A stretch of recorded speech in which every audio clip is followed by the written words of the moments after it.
Okay.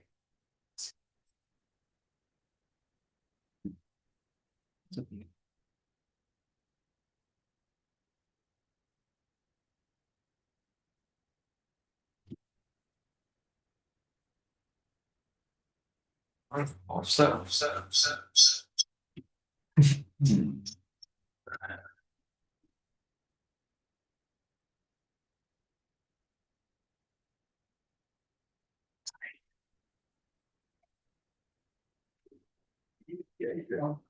Good evening, everyone. Welcome to the November 4th meeting of the Northborough Community Preservation Committee. This is the first night of our open public hearing. Announcement of such. The Northborough Community Preservation Committee will hold a public hearing on December 4, 2025 at 6 p.m. in Conference Room B, first floor of the Northborough Town Hall, 63 Main Street, for the purpose of reviewing proposals for FY 2027 Community Preservation Act funds. This meeting will also be conducted via Zoom. To participate in the public comment portion of this meeting, PC, Mac, iPad, iPhone, or Android device, please click the URL to join. Read this. https://town-northborough-ma.us/j/8676522 is that 9? Close enough. Meeting ID 867. All right. You got it. Anyway, applications are available for review at the website, Town Hall's website, and in person at the Planning Department, Northborough Town Hall. My name is John Campbell, I'm Chairman, and I will ask the other board members in attendance to state their name for the public. Starting with Ray. Ray Carlson, Leslie Harrison, Millie Milton, Peter Martin. John Durkin. Todd Elwood. Thank you very much. We have 7 members present, so we have a quorum. We can proceed. I would like to yeah, okay, I'm not flipping these. First item is to consider minutes from our last meeting. Last 2 meetings? No, last meeting, November 6th, 2025. The word September is in there. And I would like to ask if any members have comments on the minutes or edits or otherwise would like to approve them. Move to approve. Second. Todd.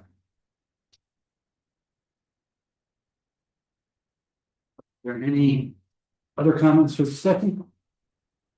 Hearing none, all in favor of approving the minutes? Aye. abstain. Thank you. Let the record show 6 in favor and 1 abstention.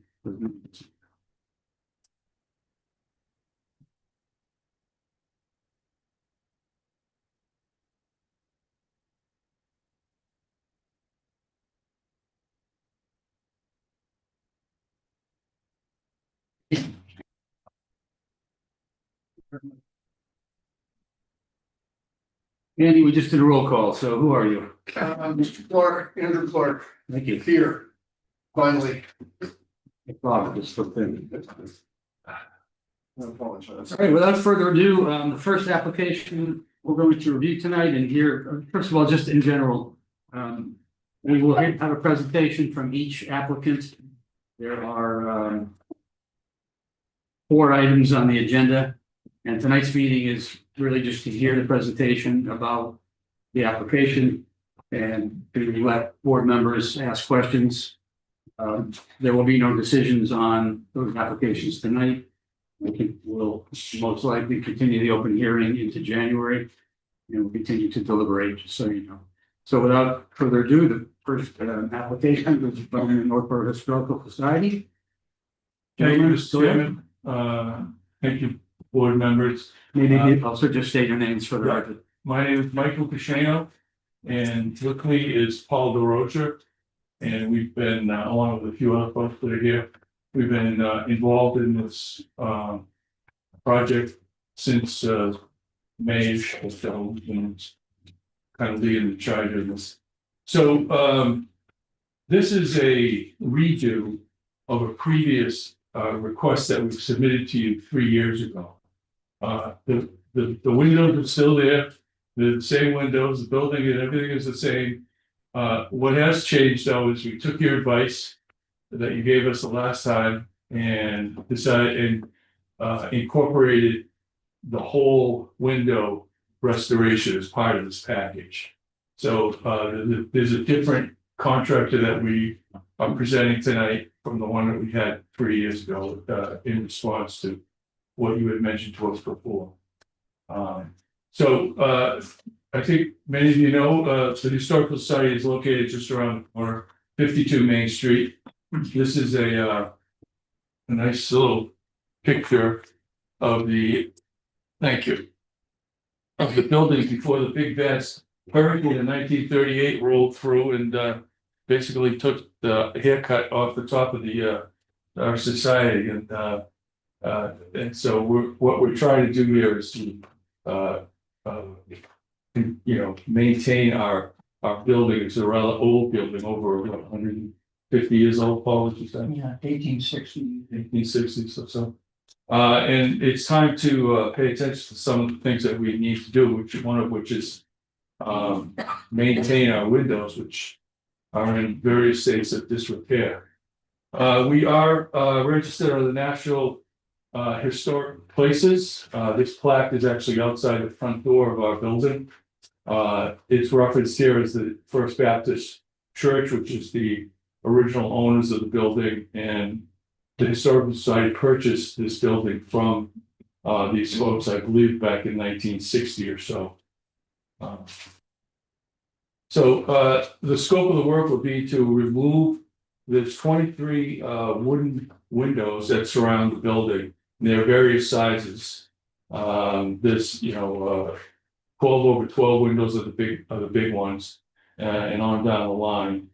Those windows will all be removed, brought to a contractor's place where he will refurbish them, bring them back and reinstall them. The procedure will involve steaming the grout or the putty off and repairing the wood and regrouting, putting everything back and reinstalling. There's also 15 storm windows on the first floor only. That's the floor we use predominantly for our meetings. It's the heated space. The upper level of the building is not heated, and because it's not insulated for various reasons.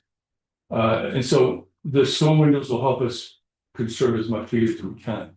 So we're looking to restore the existing wooden windows that are there now, 23 of which they're double hung windows, and also the storm windows that are on the first floor only, which count is 15.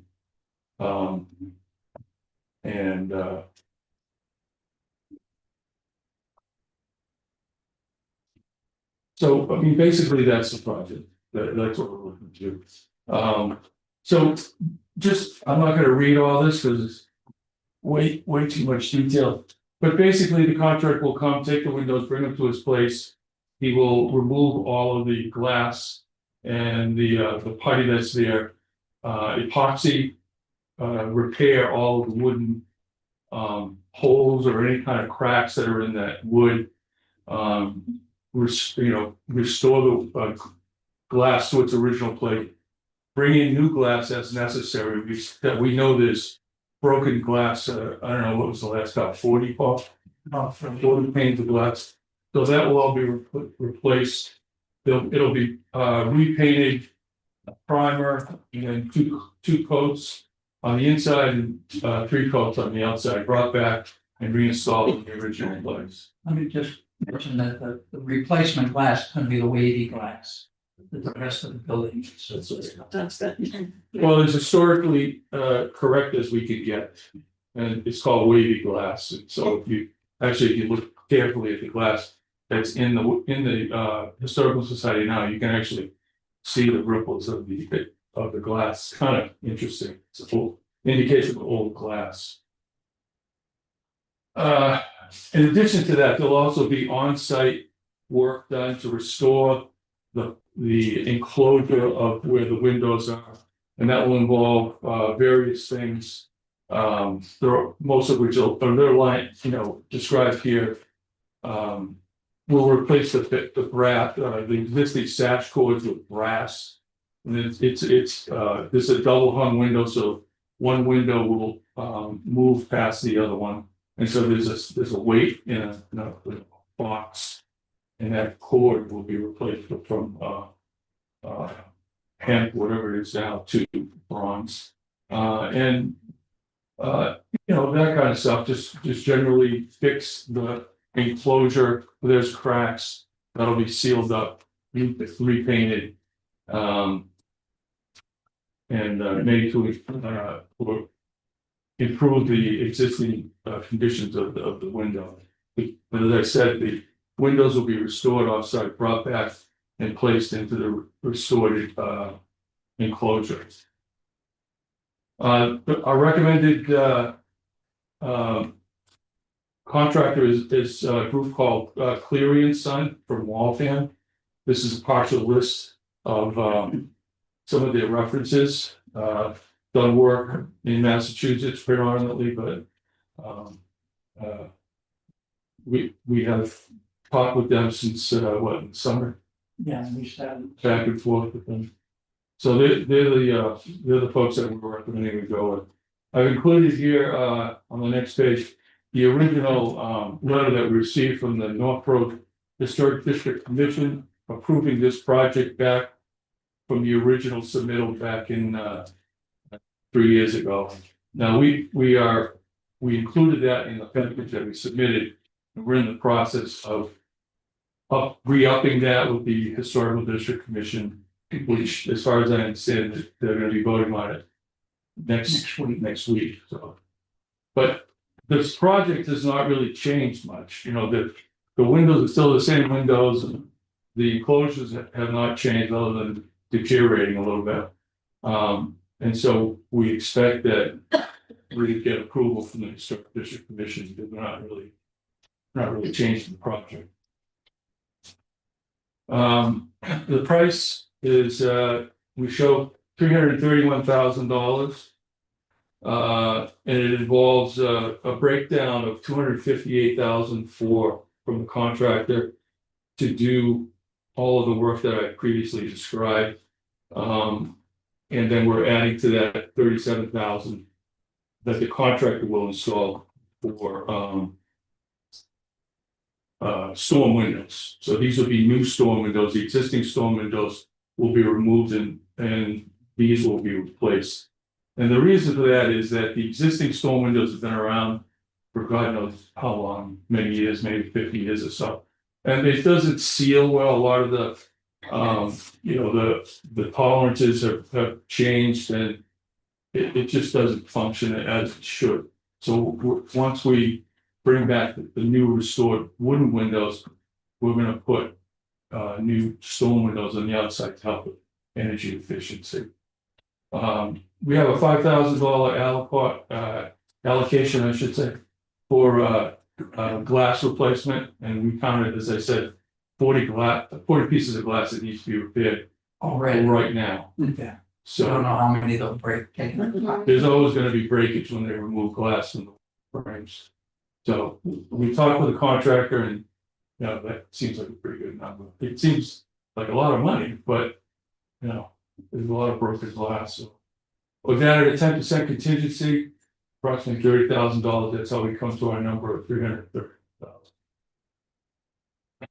I've added here a few pictures, which I'm sure many of you have kind of seen. But so this first picture is the windows that are in the front of the building, and these will have to be removed with ladders because they can't be approached from the inside. So that adds a little bit of a challenge, but we remove them and bring them along with all the other windows. This next views are kind of the larger windows that will be a lot of the focus of this project. They're both sides of the building are the same. The larger ones at the top are actually in the museum level. I don't know if any museum, but we have museum above the meeting room, which is the bottom floor. And then we also maintain a archive building in the back. And so the ones in the top will be predominantly they'll be in the museum space. It's just a couple of quick highlights of, what we're talking about. These are some views of the windows that are inside, showing some of the deterioration we're trying to overcome. And I think you can see the existing storm windows on the outside. So these windows will be removed and replaced and restored, as I mentioned. There's varying degrees of deterioration. This view on the left shows quite a bit of deterioration on the window side that will be needed to be replaced, fixed as well. And this is a view from the museum looking down on our neighbor, the funeral home. And these windows will be removed from the inside, so there will be no need to have to put up staging and ladders to get these out. And as I show in the picture left here, on the side is some deterioration that you can see. I mean, I think it's pretty clear that this work has to be done to maintain these the windows. I don't know how many years they've got left, but not many. So this is a view from the outside, similar thing. And you can see on the outside from this view, there's a lot of the wood that hold the windows in. Those stops that are actually deteriorated away, and they're not present anymore. And that will cause not only the air and snow to kind of seep through the cracks, but also eventually that window is going to slide and cracks more or possibly fall out. So I've attached in this presentation the quote that the latest quote that we had from the contractor. The numbers are the same as what we have in our original proposal. What's changed a little bit is we were negotiating with them regarding who's going to pay for the staging for the windows. We objected to having to pay for staging for them, so we finally come to a consensus that they will pay for that themselves. But the numbers are the same. This also provides a little bit more detail if you're interested as to exactly what they will be doing. It's pretty detailed, gets into a lot of specifics as far as their work. The next one thing that I included here is this is a cut from the picture of the interior regarding the use of storm windows in restoration projects.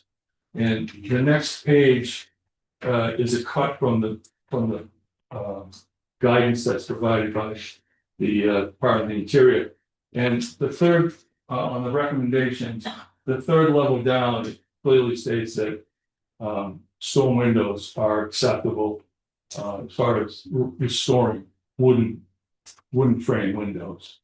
So I wanted to bring that forth because I thought there was some question as to whether storm windows should be included as part of this package, but it's pretty clear for me at least that the Department of the Interior permit that in the line. And I think a lot of it is due to the fact that a single pane glass window is obviously not very energy efficient. And so if you add the storm window factor to it, I've actually seen studies done that show very similar kind of insulating values to like double pane new windows. So I think it's important to do that for an energy efficiency standpoint. And the last thing that I have here on the presentation is a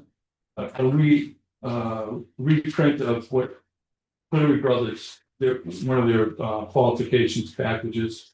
It talks a little bit about how long they've been around, what kind of projects they've done, examples of where they've been doing work.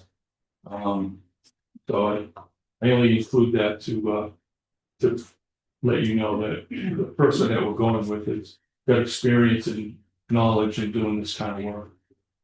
And that's pretty much all we have. Thank you. Thank you very much. Open it up to the board, any questions of the applicants?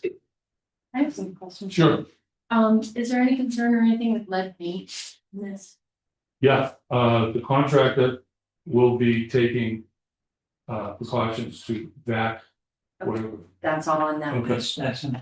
Okay, Mhm. I wasn't sure about that. Mhm. How long might this project take? Oh, wanna jump in on that one? We've been going back and forth with them on this a little bit. I think that if everything went through and the money comes through in July, it would start in July, they would be having it done by November. We've made it clear to them that we really would like to have this done as much as possible in the summer and the warm months, Right, because, you know, not only for heating purposes, but we don't meet, the society doesn't meet in the summer. Now, okay, there are people that still use the facility, rent, like, Alcoholics Anonymous meets there, and the right, Sierra Club meets. But we don't meet there, but we would like them to do it in the summertime as much as they can. And I think they've been willing to, maybe we had to pull a few We've teeth, been- but Going back and forth all summer. and they will do this in phases, they'll take some windows sometime and back That's the idea. and secure it when the windows, I assume they do all that. well, the bottom floors would be secure with the existing storms. So Yep. upper floors. the upper floors will have a piece of plywood. And I was just curious if you guys looked at any other types of, because you mentioned the energy efficiency that this will provide. And I know there are some grants that for, especially for historic buildings, did you guys look into any of those? No, There are I'm some, very interested though. yeah, We can talk after, right? what's that? Can you talk after? Yeah. Yeah. Mhm. Yeah, I'd be very interested.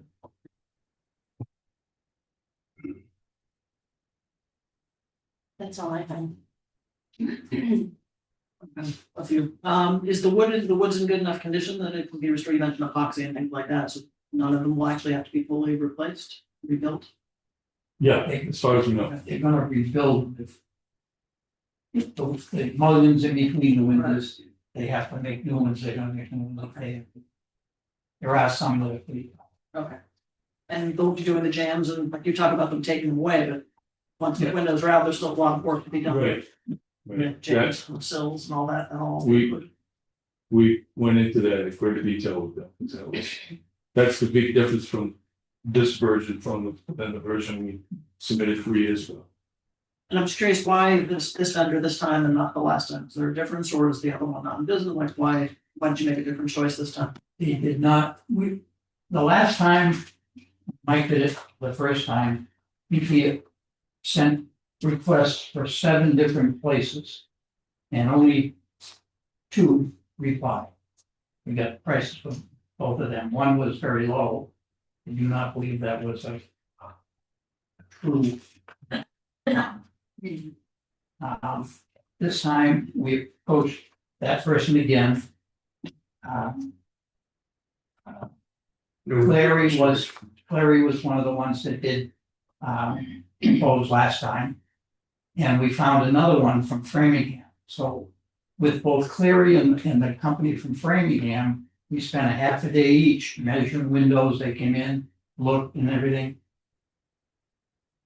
We started, like I say, in May and June. I got the first quote from Clary in August. People in Framingham vaporize. We've called, we've emailed, they don't return calls. They spent a half a day going over it, and they just. These were the only. Was your question directed at the difference between the current contractor and the other contractor? Yeah, why? Yeah, the other contractor that we selected is out of Western Massachusetts. And they don't do the woodwork. They only do the restoration of the What is windows. the sound? And she never came out to physically look at the job. She just, Well, but the last time. She's certainly aware of what the job is, because I Yeah. went quite a bit with her. Anyway, yeah, she just does windows. She doesn't do the carpentry. So that's one of the reasons why the last time we broke it up the way we did. The thought process was, well, let's get the windows done now. And then next year we'll get a carpenter or, guy to do all the trim work and what needs to be done on the inside. And that was the thought, but, I just, from the last time I was here, we wanted a complete package, which is what we're trying to, well, what we've got. Yeah, it's all inside, outside.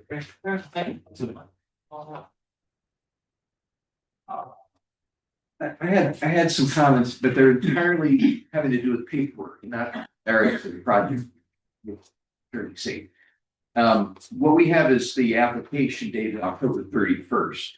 With the August bid from Clary. Yeah. And we have Okay, this presentation, which has different number of windows and a significantly higher amount from Cleary.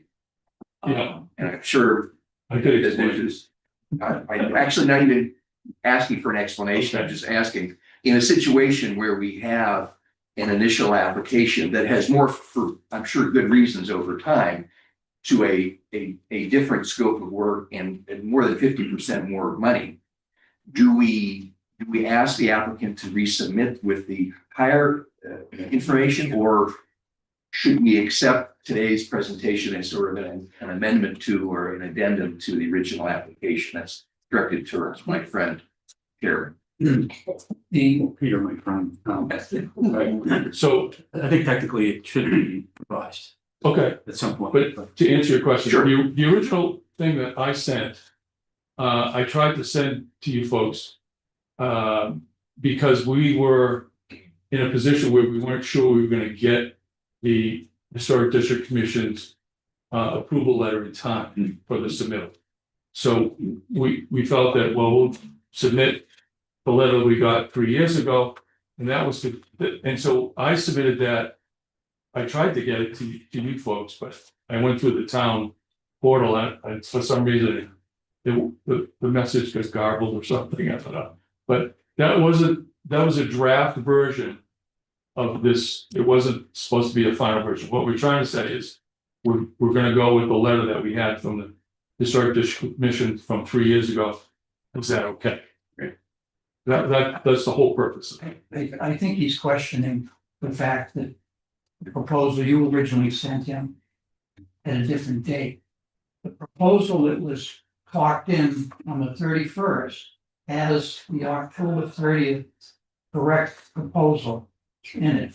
The Well, number you mean, Paul? no, respectfully, sir, I have a proposal from Clearbit dated August 8th. And that's part of that package. Is that stamped with the town stamp? That I brought 16 copies. All I'm looking at is what Yeah, I was given. I submitted a copy, which is I think what you're looking at. Yeah. And then Yeah, Paul, 31st. this is, Application. October 31st is the date. I'm sorry, October 31st is the date. That is the that's what I'm looking at. application. Yeah, I think he was looking at the cost estimate. oh, okay. Maybe. And attached to that is the, very, Did you print it off from email? I have it right here. Right, but mine is stamped. I don't see a stamp on mine, so maybe That's not, that's not the one that was actually submitted. Okay, I apologize if I'm making a mistake. We have gone back, and as I mentioned earlier, we have gone back and forth with the contractor about various things. So the stamped October 31 has the later. yes. It should have, October 30. it should have the same, Okay, I get it. So you would have to delay December 1. Okay, sorry, I went from we, for the August. as I said, we went back and forth with the contractor about various things related to these, we're gonna do the scaffolding and stuff, That's. but the number hasn't changed. Yeah, the number. But there, I mean, I didn't read all the bullet points, but there's some revisions slightly in the December 1. The December one just drops off the need for us to pay for the We objected, scaffold. right, We objected to us buying scaffolding The for that cost and the liability. because of the liability. Of course, that was completely correct thing to do. And That's the only difference. that's the only, and so the final version, which is the December one, which we obviously will send you. The problem arose, we weren't Provision getting that they're getting. finished. Yeah. Quote from Cleary Yes. until 4 o'clock on the 30th. Really. Now, the first was Saturday. Town hall closes at noon on Friday. Yeah, that perfectly. Yeah. I mean, if necessary, we can certainly send a whole new package with the December first estimate in. But that's, The number, Only what's changed. Cause they've all received copies. the number hasn't We changed. don't wanna waste. The scope paper. really hasn't changed, other than what we talked about, that we're not providing them staging. That's the only change. how they do it, we don't care, Yeah. Right. just so we're not gonna pay. But I mean, whatever you guys want, we'll send you whatever. Yeah, I'm not sure, Laura, if there's a formality of. We stamp it. There. But we have this one. It should include the December one, what we're at that point in time. That's the only change we're talking. Right, If you can just give me the, is this just an excerpt That's the. or is that the whole thing? I think that's the whole thing from the contractor. You Good. to open up this and Yeah. the presentation. Why would it would only matter at the time that the contract is signed, that copy or that change in criteria would be emphasized, so. I don't think it's material to the application, your meters one where it's a different number and things like that would be. Yeah, for whatever reason, I'm assuming, with the email version. Yeah. Just prior to what you say. Yeah, I apologize for all that confusion, Not your fault. but there's various things go on. No, you can understand why I. Yeah. Sure, absolutely. Thank you, Counselor. Okay, the new condo in Florida is windows. Just have a question on the storm windows. Yep, So I'm glad to see the criteria met by historic, but what do they do to make them compatible? Are they wood framed or? I'm pretty sure they're gonna be aluminum. And they're gonna have all new. The word, but the, you know, with yeah, well, but where they sealed together Yeah. is all gonna be new, because the ones we have are kind of, that's all worn off. So it'll be tight, it'll be square, it'll fit against the wood. So to be weather tight. Do you take them on and off periodically or no? No, No. they say, No, they say, So they don't inhibit the look of the No. window? they've been on there since the 50s. yeah, they'll be pretty much what we have now, just replaced with better versions. Can I make one comment? Sure. This is an obscene amount of money for windows. But we had to replace one pane in the second floor window this spring. I called 5 different people to replace a pane of glass, one pane. We only got one person that actually showed up to do it. It was like $750 or $800 for one pane of glass. You couldn't get hold of Eddie Bugsy in time? And he doesn't climb ladders. You know, we've been at this for a while, basically going back 3 years now, so, you know. There's been a few bumps in the road, say. Well, plus we have fewer and fewer people that actually do this work. Right. That's the thing, right there, you hit the nail on the head right there, yeah. The upstairs windows are so big. The upper sash is 7 feet tall. Wow. And they're gonna have to put up some sort of staging to get these windows down, because they're not ground floor, you know, you gotta kind of get up there to get these things down, so They're supposed to come from the inside. that's. However they do it. They could take, well, you know, the trim has to come off, so there's carpentry work that needs to be done prior to that, just to get the windows out. Getting down the stairs is gonna be a challenge, they get them out from the inside. Second floor.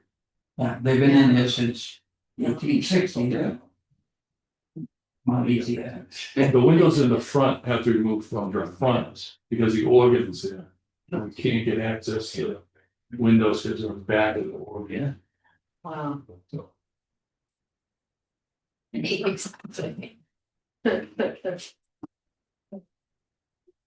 thank you.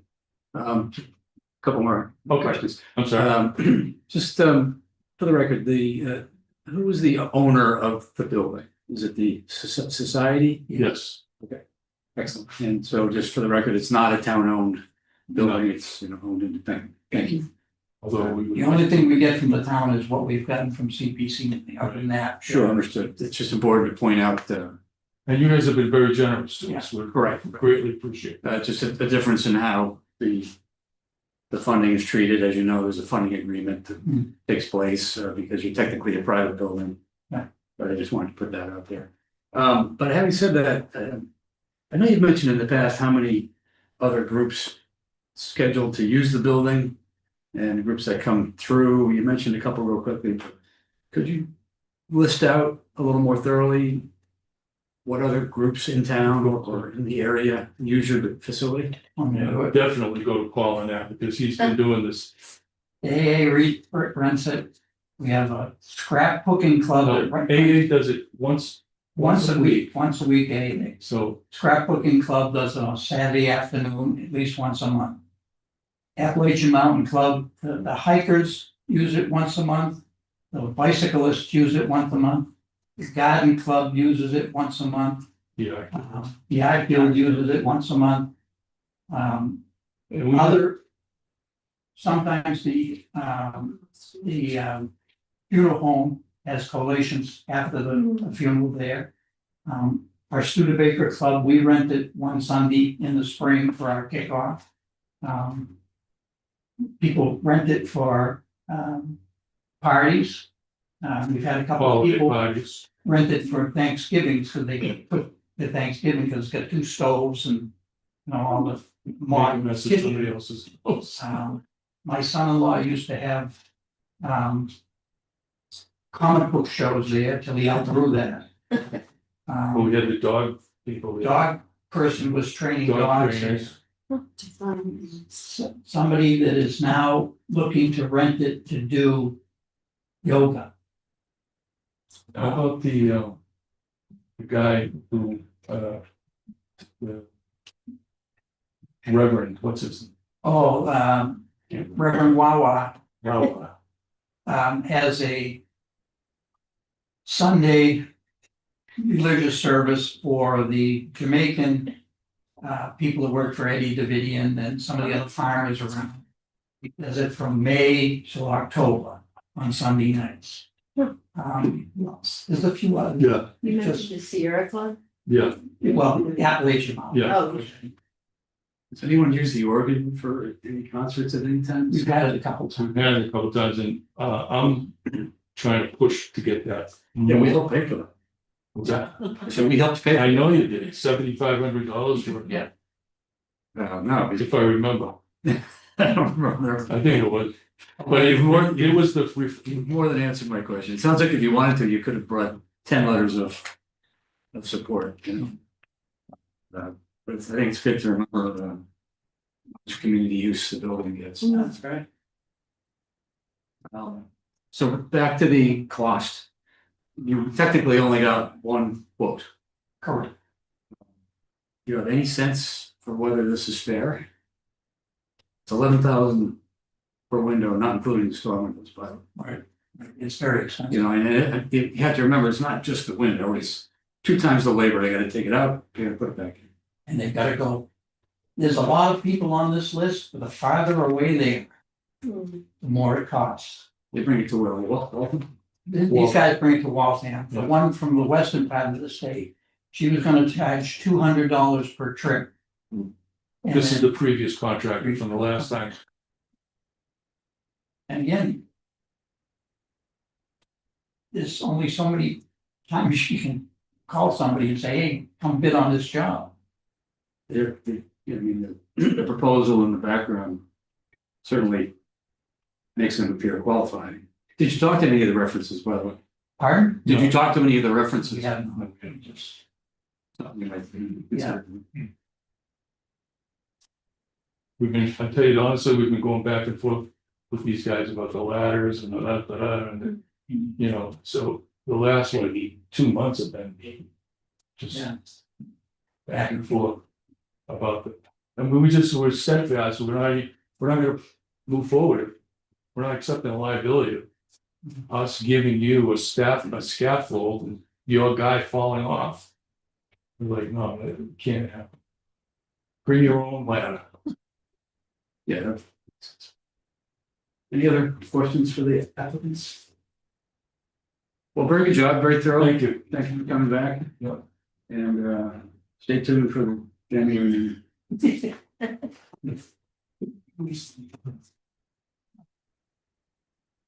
All right, we're gonna go over them. These windows are so interesting. Really not. So, What are you on the phone now? It's 6:48. Yeah. Oh, right. Yes. Next up is our favorite presenter. Lori Connors. Town planner. Yeah. So we're very familiar with the one area. Lake Street Gardens period. Oh,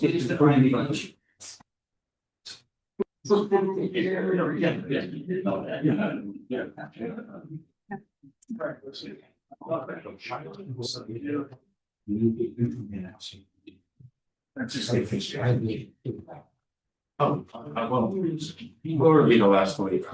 Yeah, I have that. Somebody else. Thanks for asking. Bob, thanks again for the key.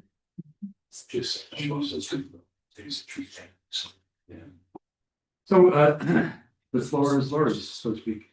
All right, so, good evening. My name is Laurie Connors. For those in the audience, I'm the planning director. Thank you for considering this application for funding for the Lake Street Park and Streetscape Improvement Project. So this project is a response to Land Use Goal 2, which was in the 2020 master plan, and also to feedback that was received during various community workshops and surveys conducting during that master planning process. So by far, the issue that rose to the surface as being the hot button issue in that planning process was the state of the downtown. So participants expressed a strong desire to improve the downtown area by making it more attractive, easier to navigate by foot and vehicle, and also to make it more vibrant and successful. So to advance that goal, the Master Plan Implementation Committee worked with staff and a consultant to complete the 2024 Downtown Revitalization Plan. That plan envisioned 4 key redevelopment catalyst areas. Blake and Pierce Streets were included within catalyst area number 1. So coming on the heels of that effort, the select board allocated $250,000 in ARPA funds to design a streetscape improvement project for Blake and Pierce Streets. A portion of that project is going to start construction in the spring. So that is sidewalks along Blake Street as well as Pierce Street, the portion that extends from its intersection with Blake Street to the War Memorial Park. So this application is for another piece of that larger project. So the focus of this application is the pocket park at the intersection of Blake and Main Streets, as well as the 13 parking spaces that immediately abut that pocket park, and the streetscape along the east side of Blake Street. So this portion of the project aims to accomplish a number of goals.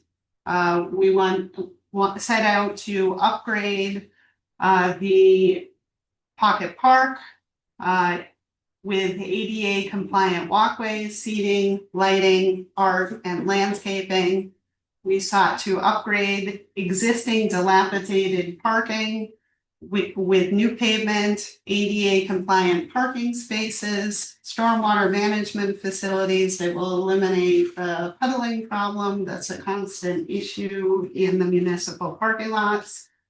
We wanted to enhance public safety through improved lighting, crosswalks, bike facilities, and fencing. We wanted to engender pride in the downtown, attract customers, and encourage private investment in vacant and underutilized buildings in the downtown, particularly for West Main Street. And we wanted to use low impact design features to accomplish a number of environmental goals, including reducing heat island impacts along Blake Street.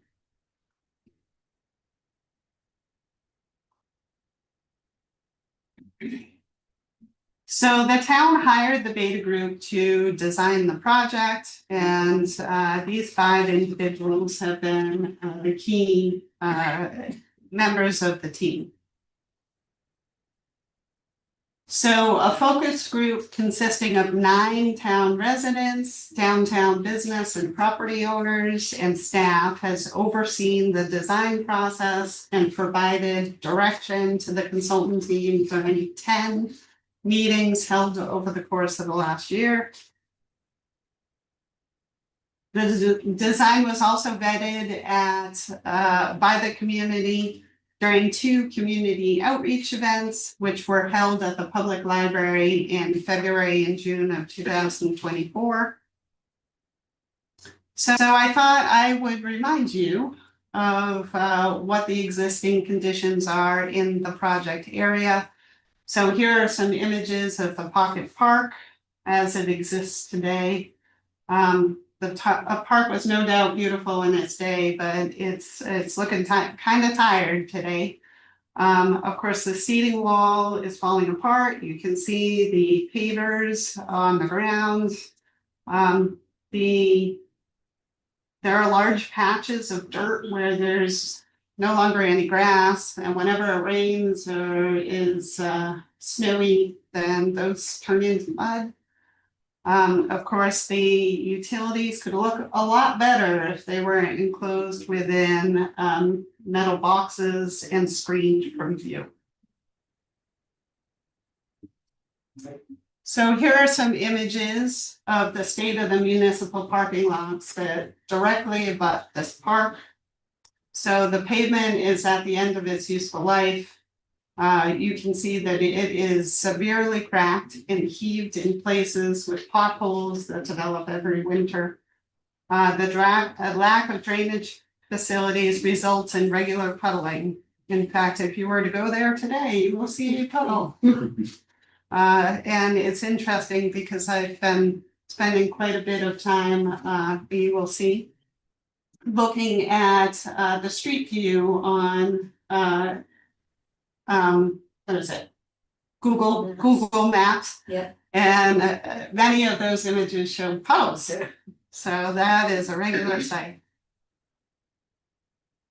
So the project scope is highlighted in red. So proposed improvements include reconstructing the municipal parking spaces abutting the park. So those parking spaces are shown here in gray. The rest of the municipal parking lot is not part of this project scope, so that will not be included. So ultimately, after these parking lots are reconstructed, the 9 existing parking spaces will remain. And then the 4 parking spaces that are around the corner, those will be converted into 2 ADA compliant parking spaces. So right now the town is not compliant with ADA because we have no ADA parking spaces. So other aspects of the project scope are the installation of stormwater mitigation infrastructure. So there are 3 catch basins that are proposed to be installed. And they will connect via piping to a series of 3 rain gardens. So these rain gardens will collect and infiltrate the stormwater and eliminate the puddling problem. So this project also features an increase in the size of the existing island that separates the municipal parking lot from Blake Street, and the addition of a new island where one currently doesn't exist. And the purpose of that island is to decrease the sea of pavement that you see in this area, and also to provide an opportunity for restaurants of Fatouche to actually park in their own parking lot instead of the municipal parking lot. And that will be key when 4 West Main Street is back and filled, and will need parking. So this is our way to increase the supply within the area. I'm trouble with moving that around. Alrighty. So this shows the plan for the park. This is the landscape plan. It includes a new pedestrian plaza with comfortable seating and a pergola for shade, bike racks, and new pedestrian scale decorative lighting for added safety. So to the maximum extent feasible, our plan is to keep as many of the existing street trees as possible. And then our proposal is to plant 10 new street trees and extensive landscaping, which will add color and beauty to the area and will screen views of the railroad tracks. So you can see that there is an extensive planting plan that will go, that will kind of screen the seating areas from the railroad tracks. So you shouldn't see that as much. So this is a picture which shows what the Pocket Park looks like today from its view of Main Street. And this rendering shows what it could look like if the town chooses to invest in this project. This image shows a slightly different view of Blake Street than the prior image. You can see in this image a split rail fence that would separate the park from the railroad tracks. Jaywalking across the railroad tracks is a continuous problem. Of course, you may know that this is a popular park for the middle school kids. And they really like to get snacks over at Compy's, so they cross over from the seating area, and there's a well-worn path to show that that's what they do. So this image also shows 2 seating areas, one at the flagpole location and another one at the pergola. This image shows the existing seating area as it exists today. And this image shows what the proposed seating area could look like. The benches and the bike racks match what exists at the common. Continuing down the street towards Pierce Street, this image shows the municipal parking lot along the east side of Blake Street. This is actually an older picture. I got this off the street view. Look at the puddle. So this picture actually dates from 2017. The part of the pavement in the parking lot was a lot better than it is today. When I went out to take pictures today, of course, it's covered by snow, so I went with this picture instead. So this is another view of what it could look like.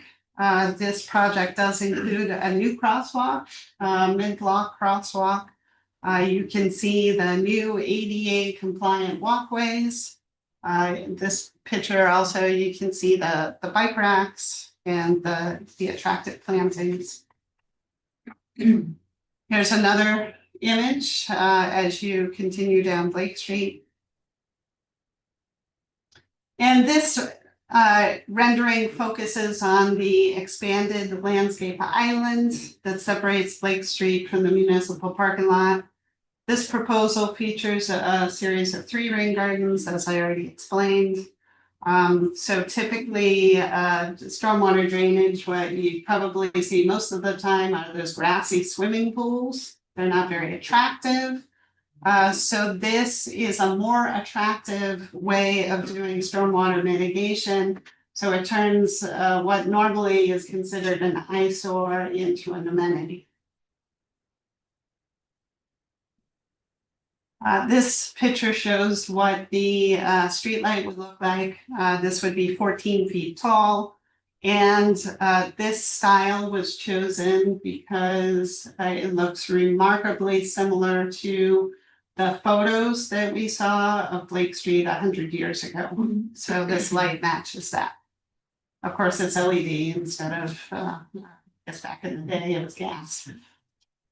So here are some pictures of the benches and the bike racks.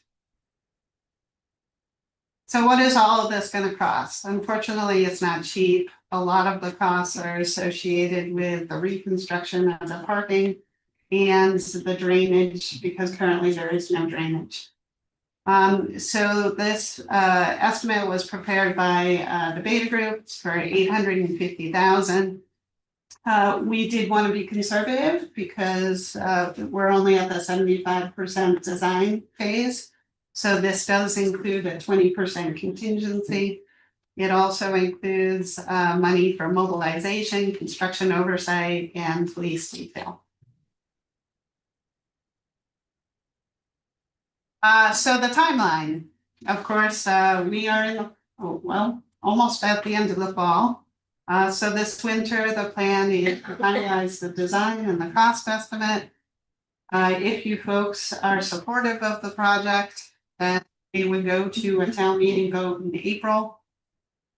If that vote is successful, then the Beta Group will finalize the bid package with the goal of going out to bid in January. So January is when you get the most competitive pricing. So that is the deadline that we are aiming for. And then the goal is to start construction as soon as possible, typically in April, and wrap up construction in the fall of next year. So, or the following year, 2027. So this project ticks off many of the eligibility criteria for open space projects and one of the criteria for a recreation project.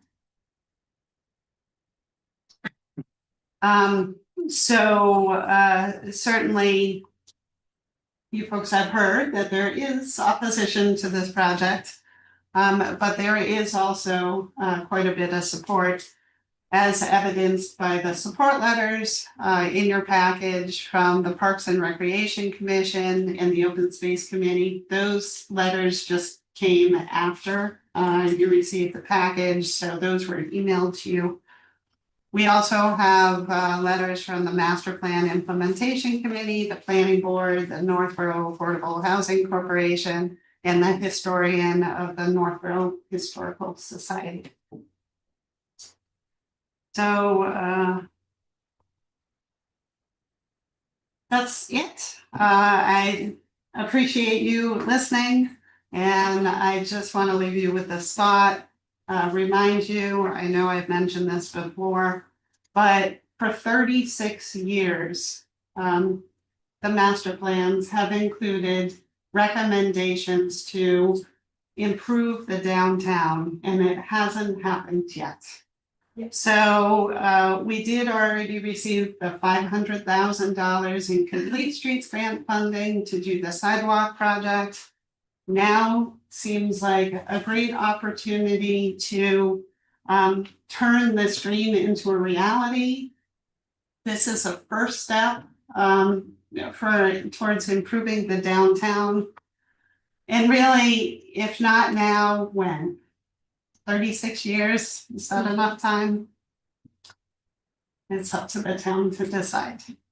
So at this point, I would be happy to answer any questions. Thank you for an excellent presentation and summary. While you have your presentation up, can you clarify for me the scope of the paving that would be part of the project? I'm still a little unsure where it stops relative to the other pieces of that land that are, so-called privately owned parking. Yeah, so the proposal here is to only do the paving that is in gray. Very good. That's it. So what would happen here is, of course, there is already an existing island. So around the island would be saw cut and vertical granite curb installed around this island. And then there would be patching around the vertical granite curb. So there'd be like a little bit of pavement, maybe about 1.5 feet, to accommodate the island. So that would go right around these islands and here. So this area here, this little tree and this little island is not part of this project scope. The only reason why. That doesn't. That doesn't show. Like the man. It's like, where is that light going? Oh, okay. Oh, geez, here I've been using this. Yeah, I know. It was gonna be fun. Great. Sorry, okay. They kept saying, So once again, don't stop, no. there would, of course, there's a patch that would go across where the drainage would be installed. And then there'll be about 1 foot of asphalt around where the granite curb is being installed. Around all these islands. This area here won't be touched at all. The only reason why I put the red box around here is because this is showing the location of the fence. So the fence would go beyond the park, all along this municipal parking lot, and that's it. How many parking spaces are total are in the white and the gray? So total number of parking spaces, including 7 new parallel parking spaces on Blake, are 45. And that's So- within the red box and the ones on Blake you just pointed to. Correct, 45 parking spaces. So right now there are 45 parking spaces. So the existing condition and the future condition would result in 45 parking spaces. However, like I said, this island will enable perpendicular parking spaces up against it. So now people will be able to park there. So it is actually an increase in parking. But this is land that belongs to Fatouche. It's not town-owned land. So the limit of the town-owned land is, you can faintly see the line. Oh, boy, right there. That's the limit of the town-owned land. So this little bump out is on the town-owned land. Thank you. Sorry to harp on it, but so 45 spaces remain. And we're enhancing the opportunity for more on the businesses to the right of the diagram. Correct. And when you say town-owned spaces, those Blake Street newly created parallel parking are also town-owned, if you will. Correct. And then you mentioned there's no handicap spaces designated in that whole thing today? Correct. Interesting. There are some, So there but is my doggy one, den, yeah, but by the doggy den. there's Okay. one That's handicapped space. parking space. So the town has one space next to 4 West Main, and that's a handicap parking space, but that's it. So there's no designated handicap parking spaces for Fadouche or in the municipal parking lot. Interesting. Now, if they,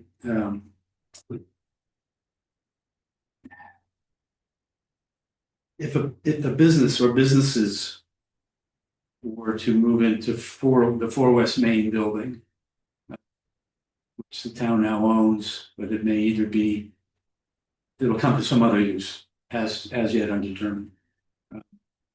Will those new residents, if you will, be required to create more affordable housing, more handicap parking?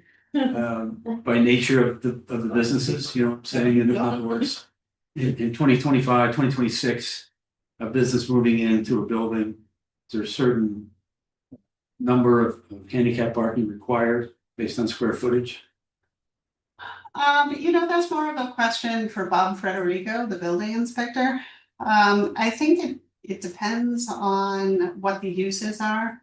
So I know one thing that's been knocked around is that building would consist of first floor restaurant space and retail, or now there's a dentist office in there, so dentist office space.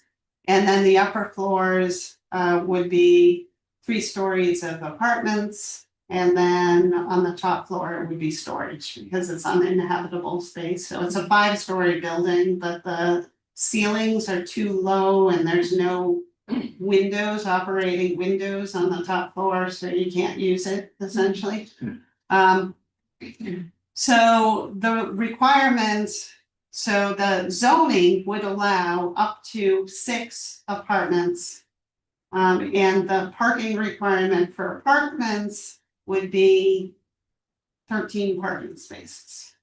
So if those become apartments, there is no ADA requirement for that use. So if the first floor and the dentist office certainly does have handicap parking requirements. And like I said, there is one currently on that side of the street. But ultimately, I don't know what the use is gonna be. Why did the consultants and you then choose to add the handicap spaces? What were the perceived benefits? I mean, that aren't obvious. Yeah, well, of course, when you're rehabbing a space, you should comply with the law. So that, of course, is a major motivation, is to comply with the law. And then also, the design of this park was meant to be for everybody. And so right now, it's not very handicap accessible. The pavement and the walkways are not in very good shape. And but this design would be ADA compliant. And so the goal is to serve everybody. And certainly we'd love to have handicap parking for the other uses on Lake Street. So of course you got the bowling alley and you've got the restaurant space and the doggy den. So How did they come up with the number of 2? Based on, we only have 9 spaces that we're rehabbing, right? So it's a total, so this project would affect 13 existing parking spaces. But ultimately end up with 11. So one of those parking spaces has to be sacrificed in order to accommodate the van parking for the ADA space. And then the other one became part of the open space over here. Is some of the objection that the handicapped accessible spaces are gonna remove parking spaces that are for parking that is not used today? I have not heard that objection, but it may, who knows, it may be coming. I think it's the right thing to do. Right. to provide ADA parking spaces, so they proposed it and nobody on the focus group was opposed to it. I think everybody, I'm putting words in their mouths, but I think everybody thought it was a good idea. Two questions. Question one is on the Main Street building. Is there, but they are separate lots, so they're right there, not necessarily, one is not. They are contingent, but they're, I mean, contiguous, but they're discrete locations, discrete lots, right? They are separately owned, but the currently, so right here where this island doesn't exist is just a gigantic swath of asphalt. No, I'm talking about the what was it, for West Main, the building, the old town hall building. Yep, So there's the whole assumption that whoever wants that is gonna take all that parking anyway. So why do anything with it now until whatever deal is struck with there, we're gonna have to provide parking, but there's no. That's not a foregone conclusion because there is no parking associated with that other, the Four West Main, besides that one handicap space, correct? correct. So of course, it's not my decision what happens with the parking here. Personally, in my world, I would like to see the town maintain ownership of this parcel. Because then, one of the problems is we have plenty of parking in the downtown, but it's all in individually owned parking lots.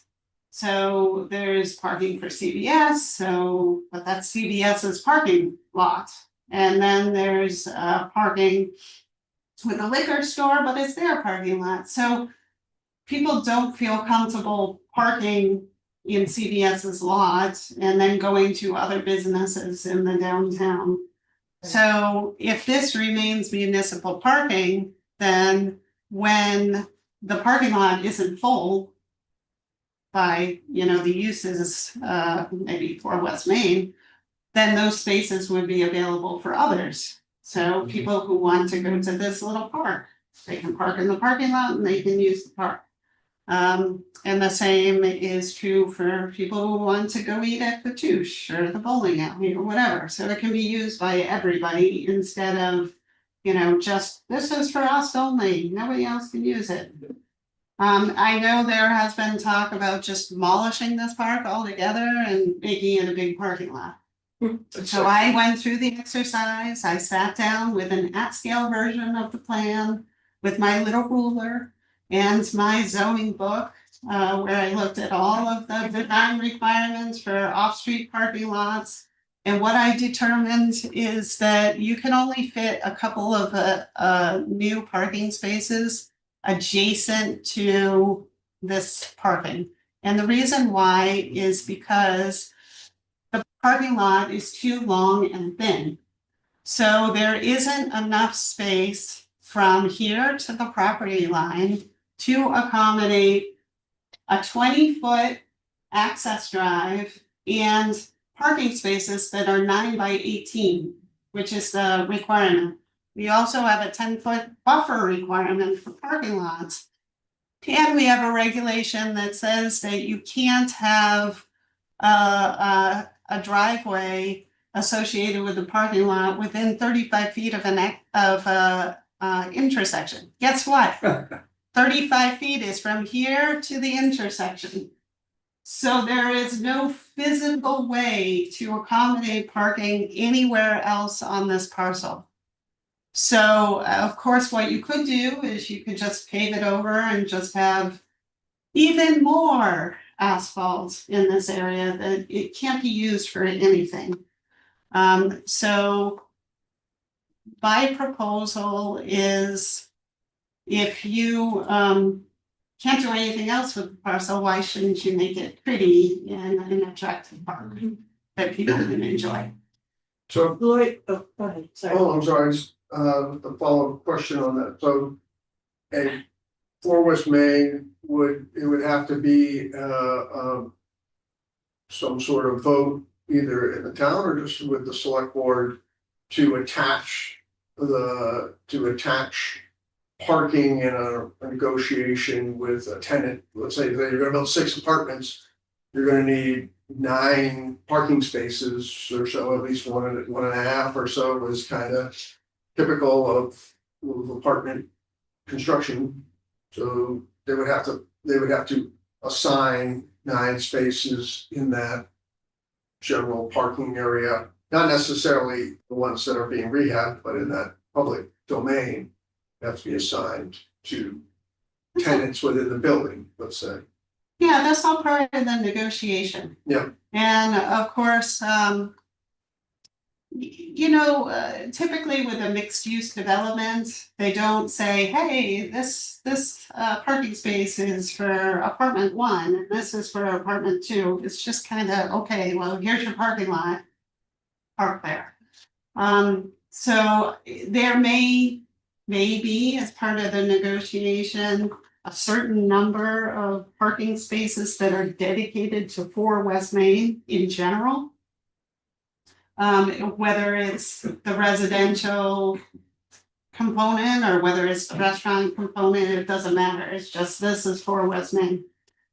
But that's for the select board to negotiate with the buyer.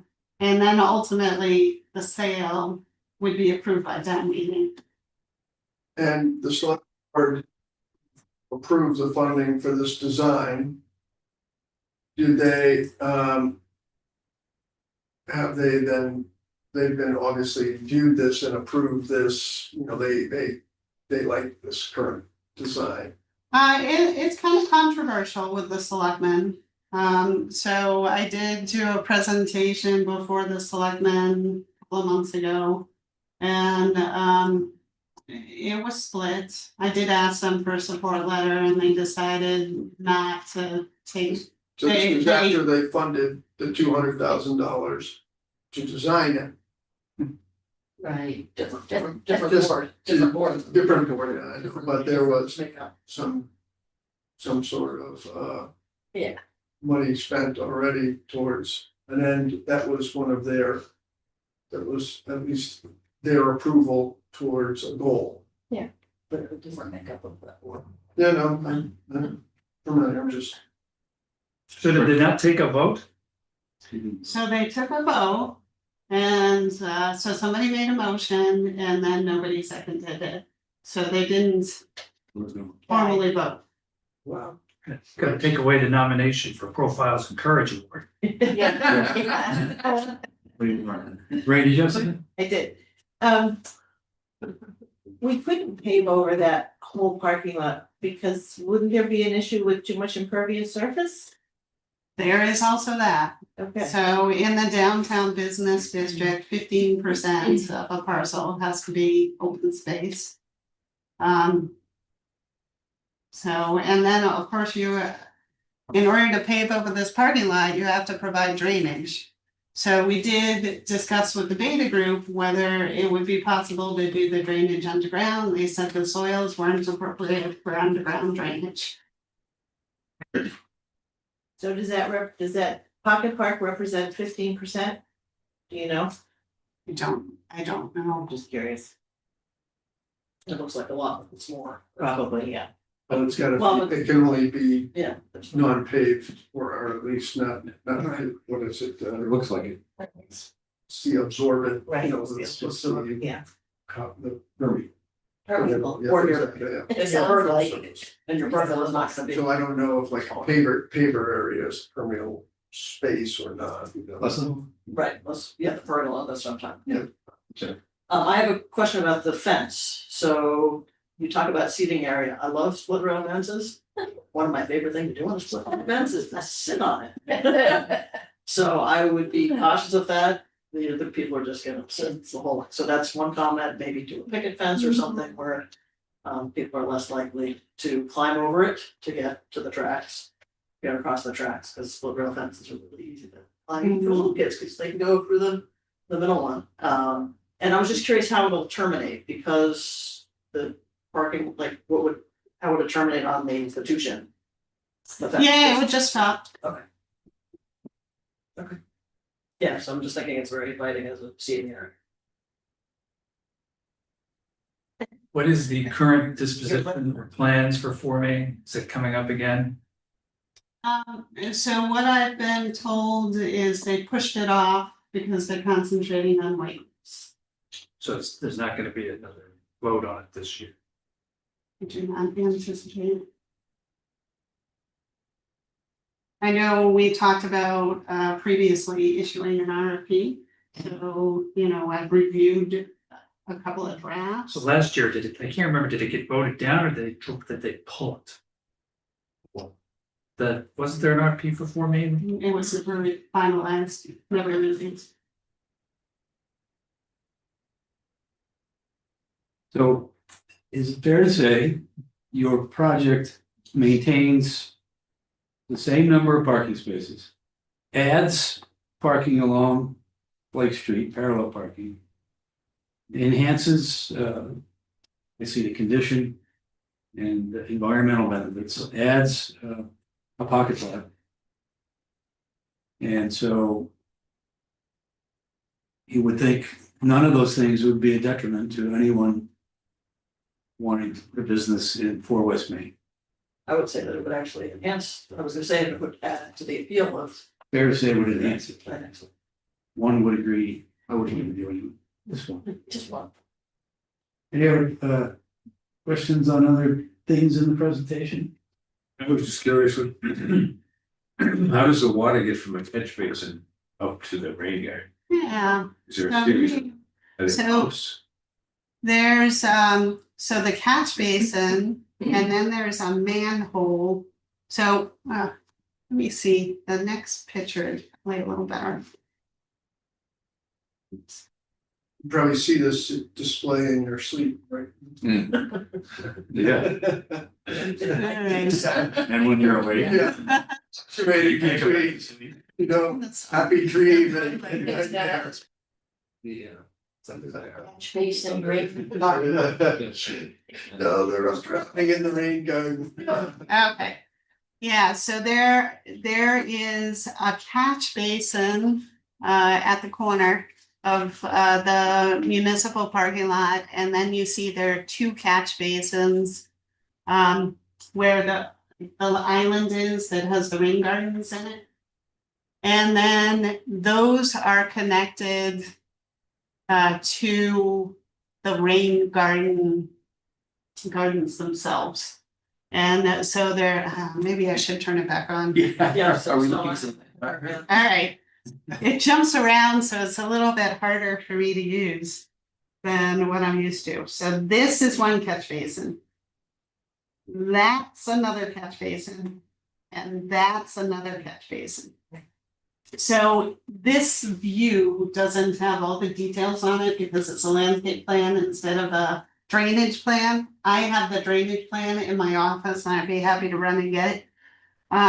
So the catch basin, you can see, has a pipe that goes to this rain garden right Yeah. here. And there's like a deep sump, so it actually separates out the oil. Yeah. And then these 2, there's a pipe that goes right into that rain garden right there. And this one, I can't see the pipe, but I believe it's here. So, like I said, happy to bring out the giant plans and you can look into the details. And let me know what your thoughts are. Just trying to think of the elevation, how to want it. Yeah, the contours are on that plan. You can bring that to the next presentation. I absolutely. am. Just lead off with that.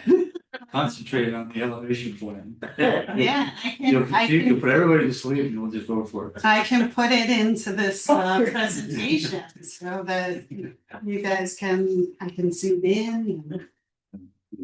It's an excellent presentation. Along with the idea of neighborhood improvement, what is Link Fatouche, is he for or against, or is that new barrier upset him? So Fatouche, I believe that they're supportive, so they rent that space. So the property owner of the Fatouche and the Doggy Den is a woman who lives in Hong Kong. I understand her English might be a little spotty. So we have her property manager sitting on the focus group. So the property manager has been the conduit between her, the property owner, and the focus group. And telling us what they support and what they don't support, and they do support that landscaped island. So they were thinking about paying for that, you know, themselves. And then ultimately, the property owner was concerned about, you know, the cost. And so I suspect that if we go forward with this project, she may be convinced to do it herself on the rest of her. Tony Vaughn, the original one, what was named before? So the property manager who is on our focus group is his daughter. So it's her cousin who owns that land. Okay, who else is on the focus group? Yeah, let me stop sharing and well. And you said the focus group has had 10 meetings? 10 meetings with the yeah, so we've got Laurie Cogbenar. She's a large property owner. She hasn't attended, I think she's only come to maybe 2 meetings, so she hasn't been very participating that much. But she owns 4 properties within the downtown area. So then Chris Singus, who of course owns Northborough House Pizza, he's been pretty active. Josephine Wren, she's the woman that I told you about, representing the property owner. Then Julianne Hirsch from the select board, Amy Paretsky from the planning board, Bill Pierce from the planning board, he's also on the traffic safety committee. Rick Leaf, of course, master plan implementation committee. Gene Kennedy, he's a retired city planner, he's also on the MPIC. Let's see, Scott Charpentier, DPW director, and myself. Thank you.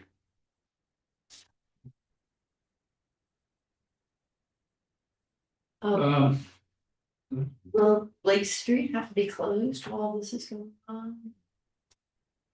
I don't think it'll have to be closed, although there will be police presence to direct traffic.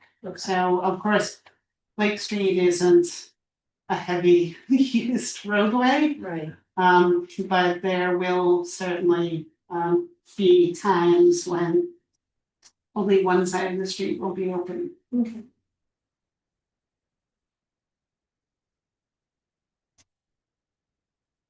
Any other questions at this time? Given the nature of my latest outburst, I'm a little shy about asking. If we can circulate to the group, at least the slide that talks about the criteria for open space. Oh, yeah, sure. I don't have it in. Yeah, let me share my screen again. That was an outburst, I'd like to see it. Yeah, we can be much more. Thursday. Oh, there we go. Yeah, that would be helpful to see. Yeah, so open space criteria 2, recreation criteria number 1. Provide opportunities for passive recreation and environmental education. Open space criteria 3, preserve and or restore threatened or deteriorated public lands. Open space criteria 4, protect or enhance wildlife corridors, promote connectivity or habitat or prevent fragmentation. Are we talking about the middle school or something? The migratory. Wildlife. Yeah, you're right. To get to Covey's and back. Yes. Open space criteria 7, provide flood control storage. Open space criteria 13, provide connections to existing open space area. And recreation criteria 2, serve a significant number of residents. If you could buy that in a format that I could actually read. So I will print out all of these slides and I'll have them for you at the next meeting. I'll email them to you Thank you. and then I'll also print them for you.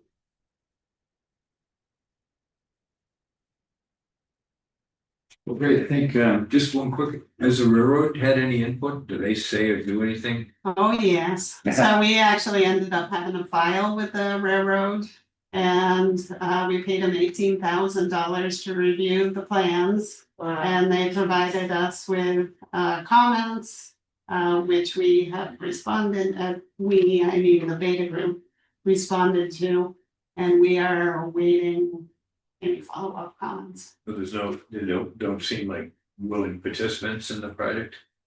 Oh, they're not unwilling or willing, they're just kind of an approval authority. So there are certain things that they want us to do. They want the fence, but they wanted a 6-foot tall chain link fence instead of a decorative fence. So that was one of the things that we asked for relief from, because this is a beautification project and 6-foot chain link fence isn't really gonna enhance the view. So it's kind of like a negotiation. What were the criteria for you need their input, a certain distance from the tracks or? One of the other things that they said, because of course, this is the Pure Street project and the Blake Street project. So there were street trees proposed on Pure Street. So they wanted to make sure that the species of trees was not going to have branches that go over the railroad tracks. So those were some of the comments. I'd be happy to supply you with a. No, I'm just curious what the criteria are, like, if like how close you have to be, is it because of the proximity to the tracks that you have to get their input? Yes. Okay. Yeah, so actually they require a flagger. So anytime there's work being done in this pocket park, they require a flagger to witness the work, even though the train only comes by twice a day. A flagger to flag the train? A flagger To stop the traffic. to stop. So the flagger would be on the railroad side. Yeah. So I suppose it's to stop the work if a train goes by. But of course, the train only goes by twice a day. So- I gotta remember the railroad was there before a lot of other stuff, you know, so. Yeah. They're very powerful. And railroads have, I mean, we did a project near railroad, very much far more active railroad thing, but they own the airspace around it, they have beyond their things, they have zone of, control beyond where their property is and all these. And these rules are, like you said, 200 years old.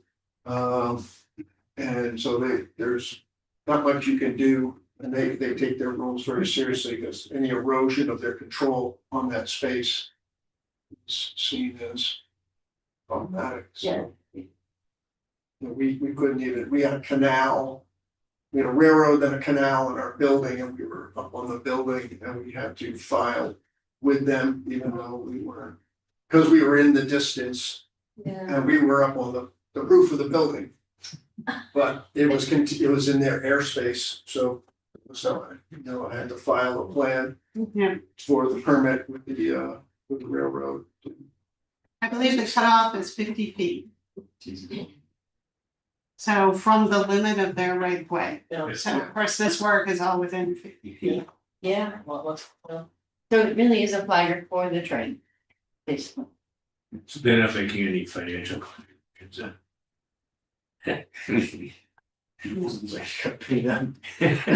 just throwing it out there. Are there any Zoom listeners that are, any questions? I'm not hearing any, I don't know, no.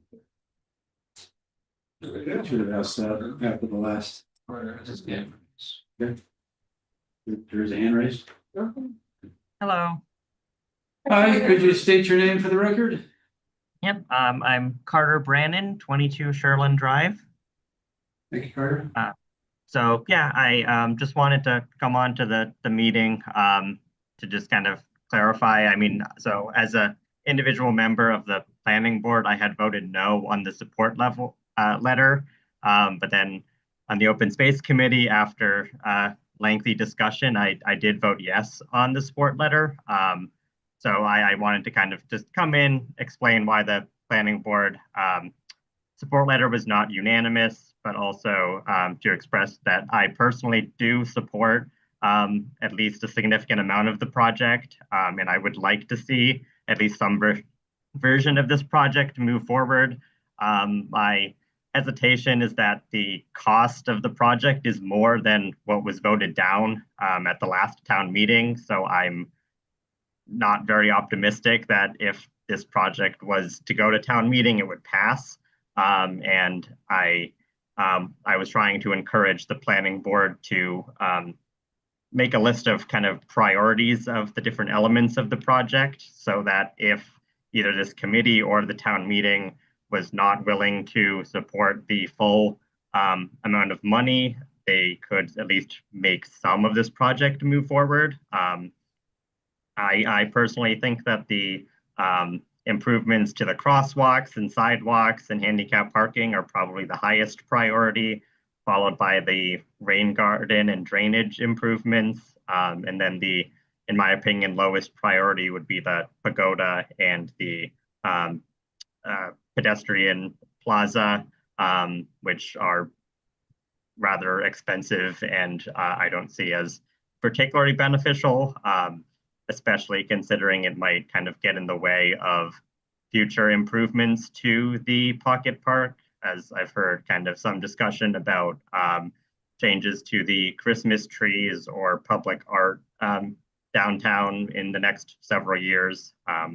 So, yep, I simply wanted to come and explain why I had voted no on the support letter, and then also to say I would like to see at least some version of the project move forward. But I think if the project was a smaller scale, it would have a better chance of success, and at least some of it would be able to move forward sooner, as opposed to if we were to just kind of keep bringing this up every year and it keep getting voted down. Thank you. Thank you, Carter.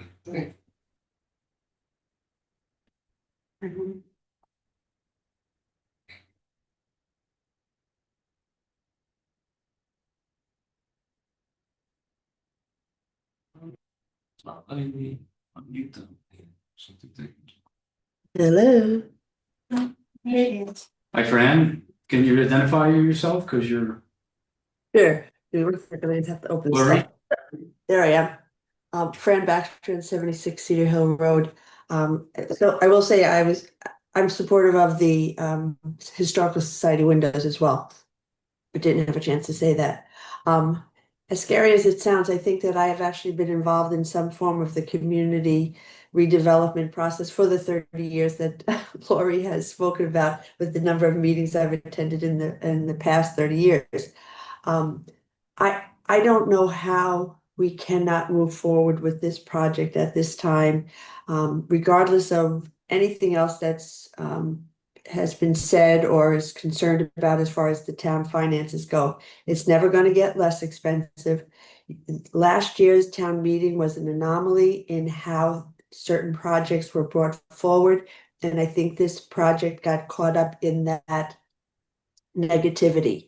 I had the pleasure of being the chairperson of the steering committee in 2018. From our third meeting on, if you want to look at the minutes from our June 12th meeting, 2018, and the amount of passion and desire to vitalize, create a downtown, whatever you want to call it, was so pronounced, and it carried forward since 2018 through the Master Plan Implementation Committee, through the Downtown Revitalization Subcommittee, to the focus group that you're now working with.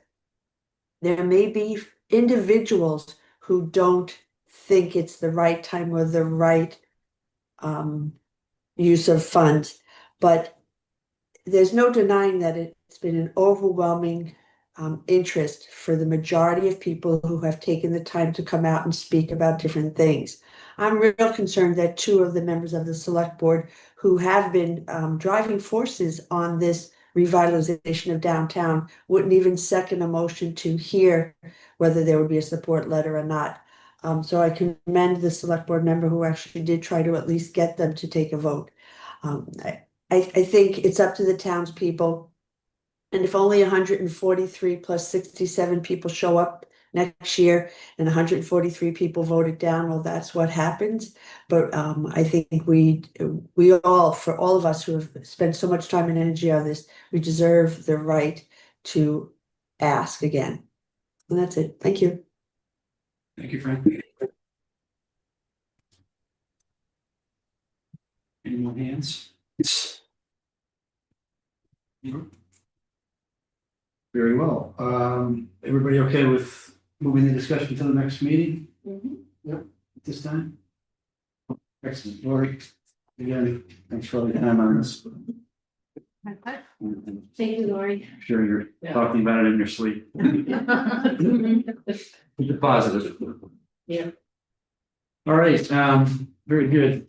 It's 7:48. We'll try to get moving. The next agenda item is discussion of the reauthorization of prior town meeting funds for the Northborough Affordable Housing Corporation. We have application letter, if you will, authored by the police. Ray Carlson as the housing representative on our committee. And we volunteer to speak to it, at least summarizing what we need to do. So there's a long paragraph that Rick put in the application explaining where all the money comes from. I'm gonna make it really simple. What we're looking at is, we're asking the CPC to re-up the money, because as you know, when it gets approved, it's only good for 2 years. If we don't use it, it's gotta be reauthorized once again. So there's $23,144 that have not been used from 2016. There's 100,000 from 2017. There's another 100,000 from 2018. There's 150,000 from 2019. And there's $126,856 from 2020. If you add all of that together, that's 500,000. So that's the money we're looking at to ask for reauthorization. Just a couple of things. Why would we need to have that money available to NAHC to use should an opportunity arise? As you all know, the affordable housing percentage right now, I think it's still 10.44, isn't it, Lori? Is it still 10.44? I'm sorry. Oh, one more time. Can you repeat that? Affordable housing percentage. Oh, yeah. 10.44. 10.4. And not only does NAHC look for opportunities to build or increase our affordable housing stock in Northborough, we also want to make sure that that number stays above 10%. So when you look at the need in Northborough itself, and I have the numbers from last night's housing authority meeting, we have passed the 24,000 application. Total 24,097 applications of people waiting for affordable housing in Northborough. Of that, 19,452 are families, 6,026 are vets, elderly, or disabled. So there's obviously a need. The need is both in rental and home ownership. One of the things that I think the Affordable Housing Corp does very well is that we form partnerships with places like the Housing Authority and Habitat. So we can get at that need for both the rental and the home ownership piece. In addition to that, just a little bit ago in 2025, we formed a partnership with an organization called CHAPA, which is the Citizens Housing and Planning Association. What we hope to do with them is to provide some additional education in Northborough, because we think much of the negativity that we get around affordable housing is that people just don't understand what it means. For instance, people, I think at least what I hear is when they hear affordable housing, they think projects. But what I say to them is, I'd like to introduce you to my daughter, my blonde hair, blue-eyed daughter, the Dean's List student at Framingham State, who was on a number of affordable housing lists for apartments in the area. So there are lots of people like Nina, my daughter, who are looking for affordable housing. We've got employees in the town employees, we have people who work in some of the businesses in town. So it's not the perception of projects, people coming from the inner city, bringing their guns and their drugs and all of that. So we think some education will be helpful, which is one of the reasons why we formed this partnership with CHAPA. And we hope to start doing that in the beginning of 2026. Just to kind of give a quick recap of, again, why this money would be so important to have it be re-upped again for this year. When we have the 500,000, it allows NAHC to move very quickly should an opportunity arise, because we only have to come back to the CPC and the select board for approval. We don't have to wait for the town meeting cycle, which, as you know, if you're trying to purchase a property and think about Whitney Street, that would be a really good example.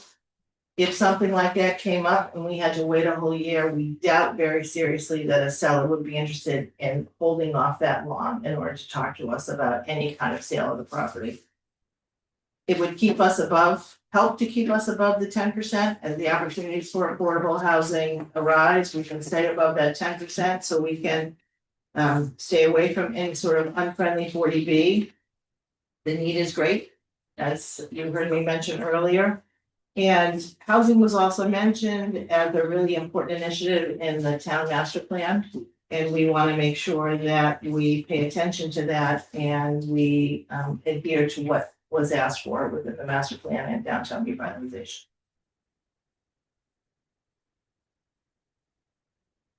We agree. Thank you, Grace. I apologize. I did not take good enough notes. Oh, okay, go ahead. Rick knows the stuff back and forth, That's and the numbers still confuse me. 2017, 100,000 correct, is still available. right, 2018, 100,000 right, still available. 2019, 150,000, right. well, 350 so far. What comprises the 2024 amount? 126,856. Was that the amount of our CPA That's what was article? unspent. Unspent from, No, 2024, I believe that was the number. That was the number we asked for in was 2024. unusual. Yes, Thanks for the reminder. to bring it up to 5, we were looking at the total of 500,000. That's what we asked for. And Gotcha. So there's then there was the. 476 and And then- change at that point. Right, And then there's this remaining 23,144. from 2016. It's gonna get right up there. 23,144 of the remaining out of 100,000 voted at town meeting, right? Correct. Okay. It's, it was the 2024 number that confused me. I didn't remember us doing it in that number. Okay. So to reauthorize it, we would need to specify those 5 items. 2024 will expire June 30th of 2026. So it's just, and I'm sorry, I didn't mention this, it's just the 2016, 17, 18, and 19 we have to reauthorize. Okay, very good. So the 23,144 and 55 cents remaining from 16. And then 100,000 from 17, 100,000 from 18, 150 from 19. Correct. Because 2024 again, well, it won't expire until June 30th of 2026. Keep that off the immediate requirement there. Any questions beyond my not remembering stuff?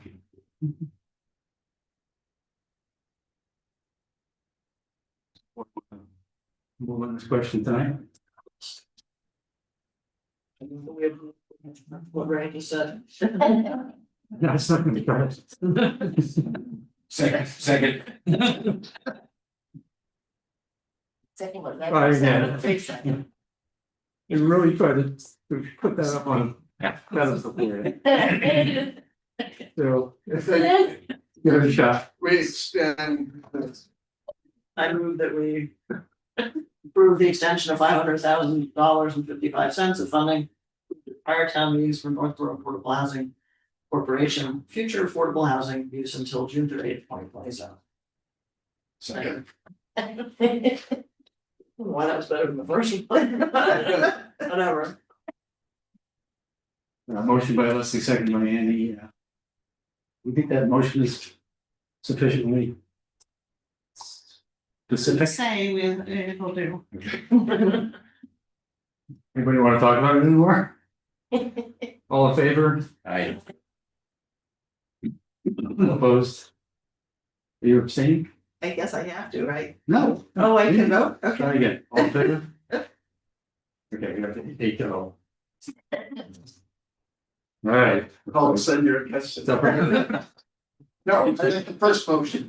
What I said. Thank you, everybody. Jim? Thank you for helping me, Rick. Okay, well, I am going to conclude that all of the new visitors who prepped in are here to support the Milliken Ball Field renovation project application, which is just received. And the committee has been amenable to late applications in the past, particularly when they have some urgency of need. So we're going to give you the time to tell us why it's urgent. Where would you like Aaron and I to sit? What would be best for you? You know, you can sit where you Right, are. right there? Sure. You good? Okay. Okay. All right, well, thank you for entertaining the agenda item in the application. I'm Keith Lavoy. I'm the Assistant Superintendent of Operations for the schools. I'm joined by Aaron Tagliaferri and two wonderful Peasley students, Allison Tagliaferri and David. So we're going to tag team this presentation together with your appreciation, sir. So the opportunity tonight is we want to introduce the Milliken Ball Field renovation project to the committee for consideration. If we can go to the next slide, Laura.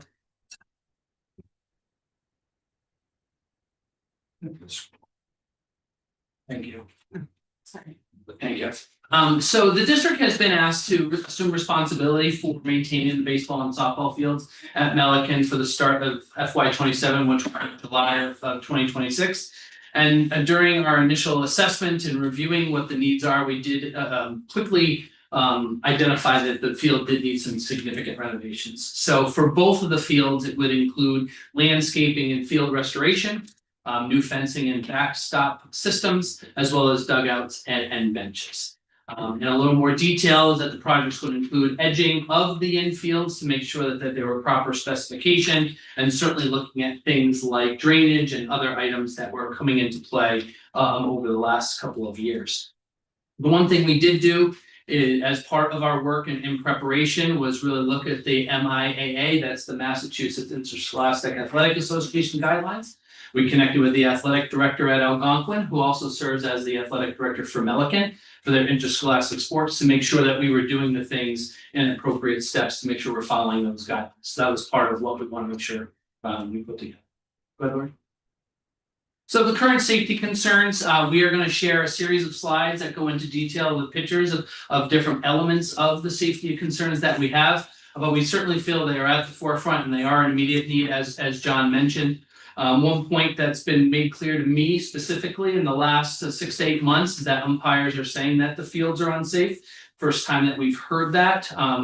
We've heard a little bit of rumblings about it in the past, but that really came to fruition last spring where we had coaches, parents, and umpires pretty vocal about the conditions and specifically the things that we're going to talk about a little bit more, the backstops, the fencing, as well as just the playability of the field itself and the rocky nature of that. One other item we want to make sure was clear is that especially with softball fields, if we were able to make this renovation and make it more playable, we would have the ability to use the field lighting that was put in not too long ago. So to really make it inviting, not only just for American sports, but for youth sports in the community at large, we do feel that this project will be well worth the investment. So I'm going to turn over to Erin to talk about some of the goals and who will benefit, and then well as the current conditions outlined. So I think this project is really two-part. It was kind of a collaboration. I started setting off on a mission to really look for a softball field. There's some of our youth softball players, and really in the town, we only have Z School for softball. So there's always this back and forth and fight over the kids using Z School for all practices and all games, spring, summer, and fall. At all the youth levels. So we were really trying to find where's another space that we can get these girls more access to softball fields or improve a field that already exists. And that's when we came across Melican and started hearing, that it needed to be renovated and hearing that, their teams were at risk of maybe losing their spring season to use their fields because the umpires were really concerned with the safety of it. So kind of thought we could work together and renovating these fields would not only improve the access for the Melican students, but then also for the youth programs, really doubling their access to softball fields in the community. So that's how this sort of all came to be. So I think that obviously it's going to be a huge benefit to a lot of people. The Melican students, first and foremost, right now don't use any of that land back there, any of those fields back there for gym classes because of the safety. So renovating these two fields will open up, a lot of space for them to use for gym and getting outside to play wiffle ball or kickball or softball. All of that is off limits right now. As well as their baseball and softball teams will be able to use it in not this spring, but hopefully in the future. And then, for the ABSA, which is the youth program, allowing the softball teams to have access to 2 softball fields now will be so great, especially one with lights. The youth softball players do play in the fall, which is really difficult. It's all parent volunteers, so a lot of their practices start later because the parents work. So it's really hard for the girls to practice and have games during the week because of the time change.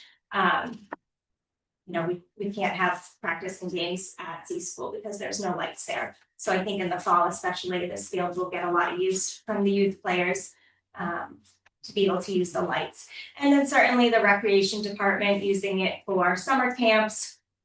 I've heard, there is an adult women's softball league in town, but they don't have a field. They don't play in town.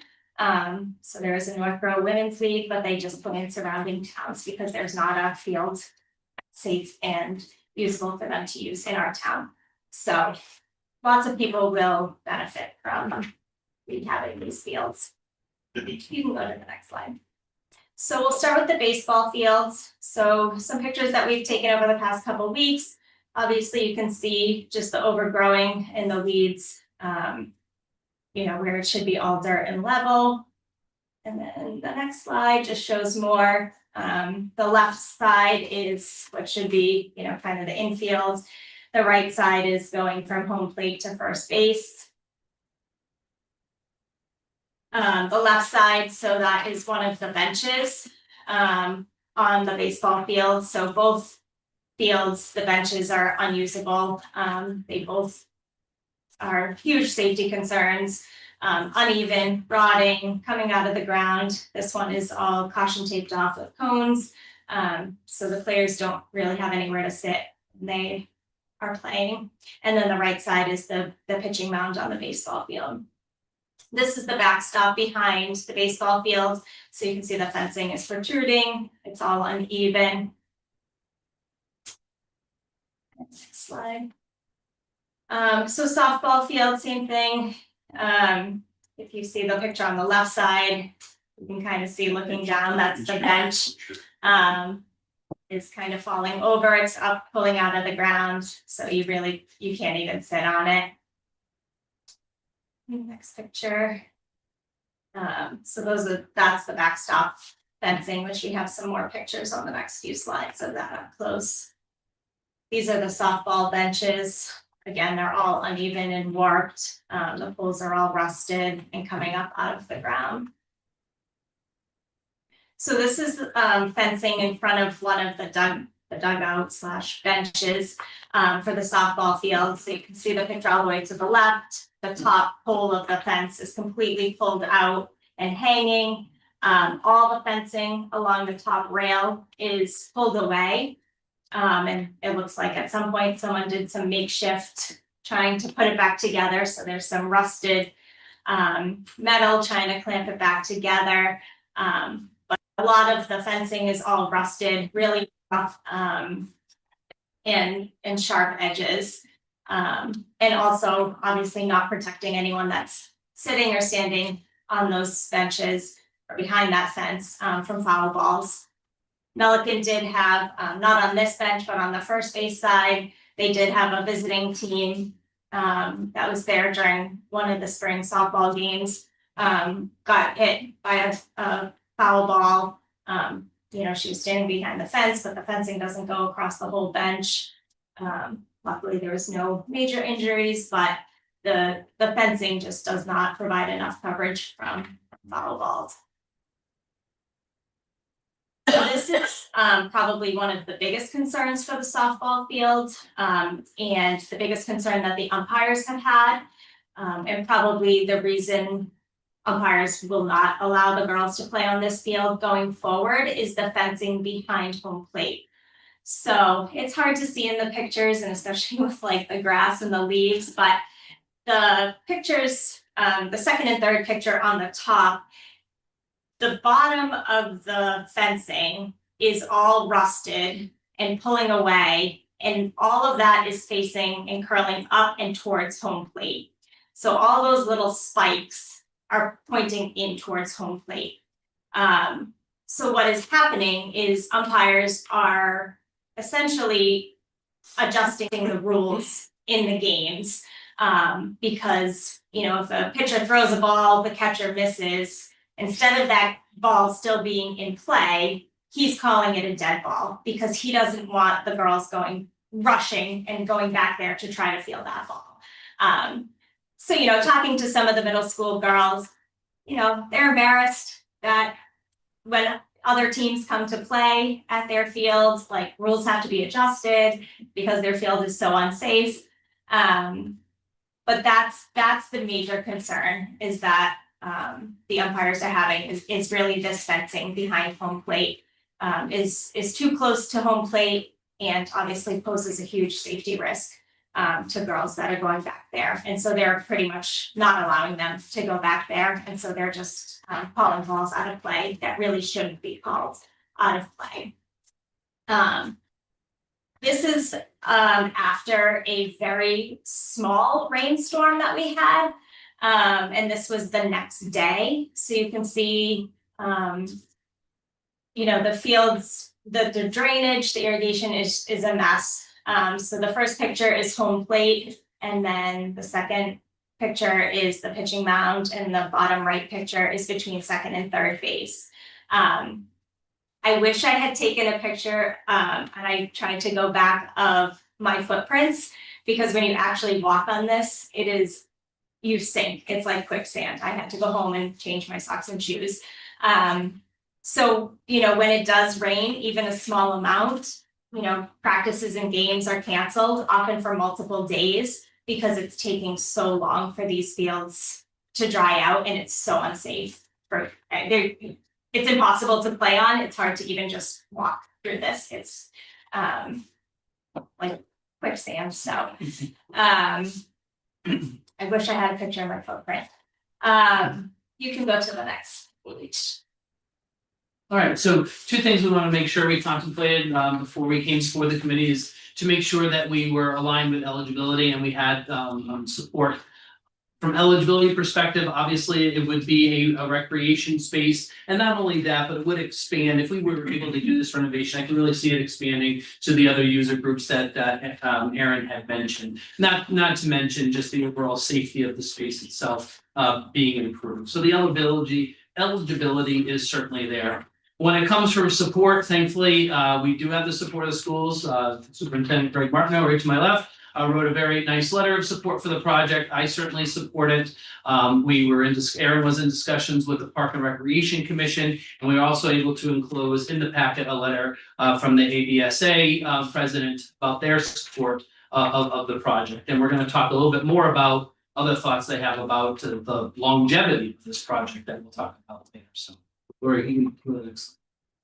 So when we talk about the budget itself, once we learned that the fields were going to become the district's responsibility, and during our investigation, we reached out to some trusted vendors to try to pull together the scale and scope of what we were talking about here. So the first set of quotes on the top lines there are for the landscaping parts. We did have two options. For the softball field, the second option is really the one that we want to move forward with, which would mitigate a lot of the problems that Erin just described in regards to the irrigation of the space. But the baseball field did need a complete facelift of that infield space, which would also include the pitcher's mound. We also went to another trusted vendor, Aero Fence, to put together replacing the backstop and the dugout fencing for each, and also expanding those areas. As we said, there was an injury there last spring, so we really want to align that with the guidelines of MIAA, and this estimate does provide that. One of the last things we've been trying to do, and we've been pulling this together in the last couple of days, is a dugout and a more elaborate dugout system versus just a simple bench. And that's something that Erin and I have been working on. And roughly we're coming up with numbers around $40,000 per field. So when you look down at the very bottom, I know it's hard, it is in your packet as well, is that the total of option 2 for the softball fields plus option 1 of the only option of the baseball fields will total $267,100. We then added a 10% contingency, which would bring that up to $293,810. Slide. So this kind of just breaks it out, kind of breakdown of what it would be, and also an opportunity to share our athletes. $123,000 total for the softball field. You can go to the next one, Laura. And the baseball field being 144, which brings it to the grand total of 267. We wanted to include this, and this was one of those late ads of the type of dugout system that we're looking at. This isn't the exact one, but this is the type of system that we're looking at, which obviously there would be a pair at each of the fields.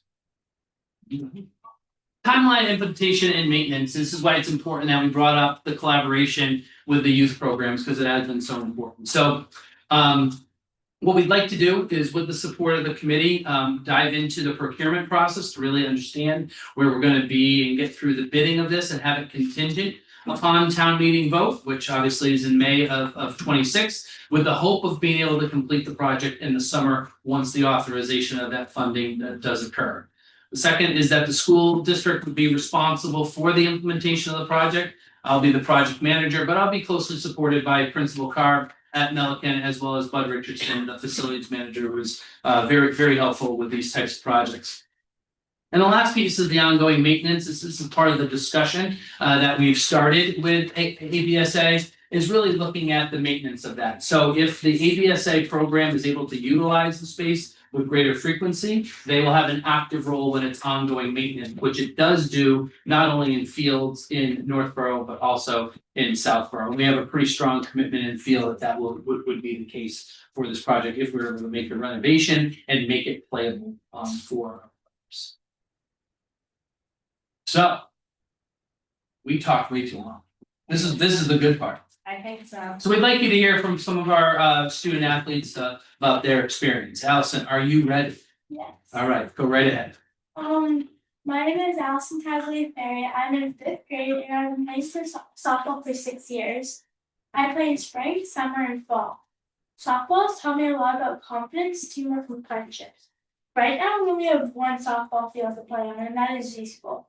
Dixon and Milligan schools will double our access to softball fields and allow us to play night games like baseball does with the lights you funded a few years ago. The past few years, we have been able to go to Westboro and play night games under the lights on their fields. It is some of our best softball memories. We would love to invite teams to come play night games in our town. Next year, when Ava and I are at Milligan, we want to be able to play softball at our own school. We want to be proud and happy about our home fields for softball and baseball when we welcome visiting teams. Thank you.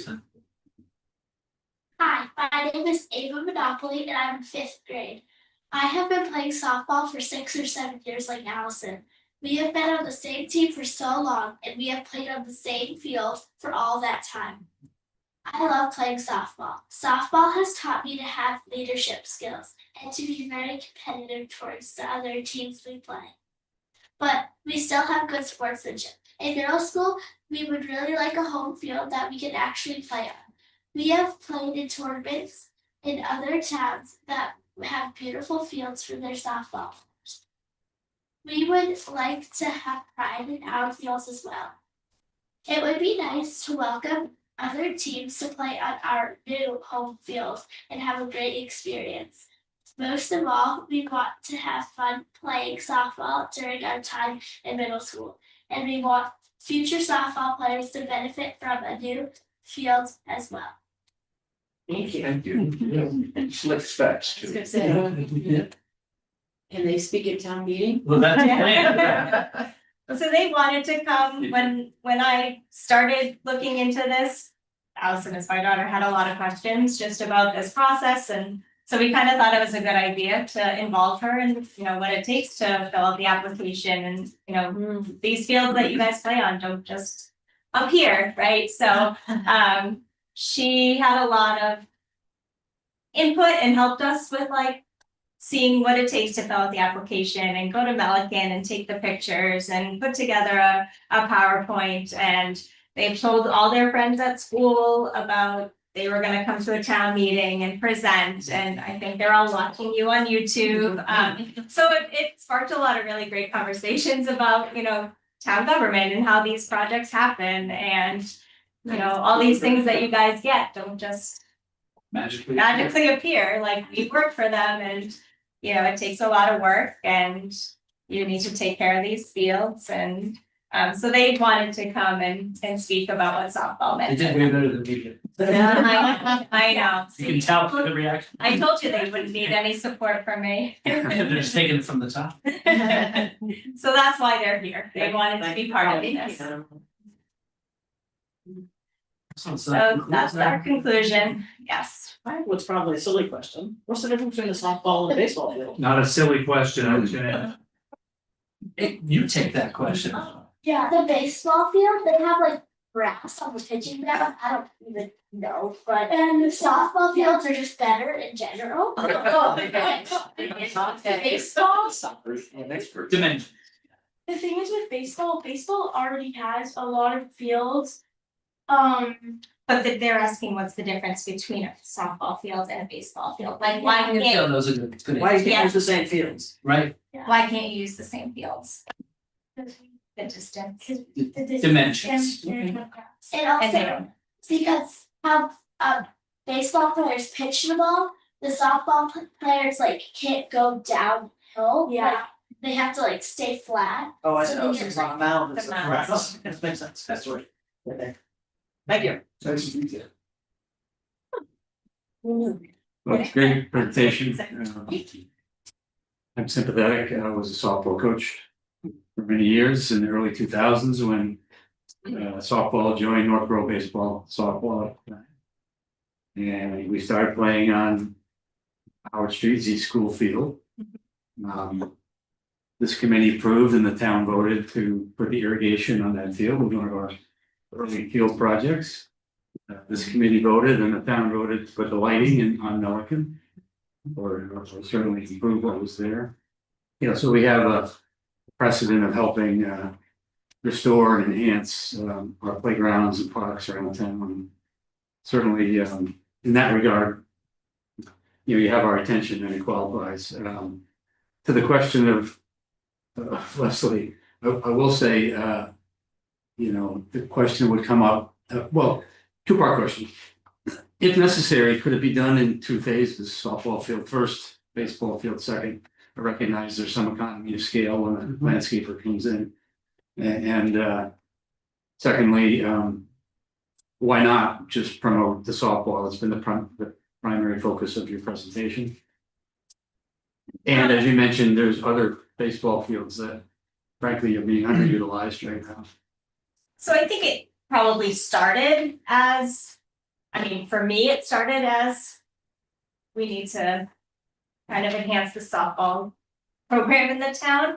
But then when I connected with Keith and Greg and realized that, you know, both fields at Milliken truly need to be done, you know, why don't we try to combine them so that for Milliken, you know, the Milliken softball and baseball teams can still have their two fields.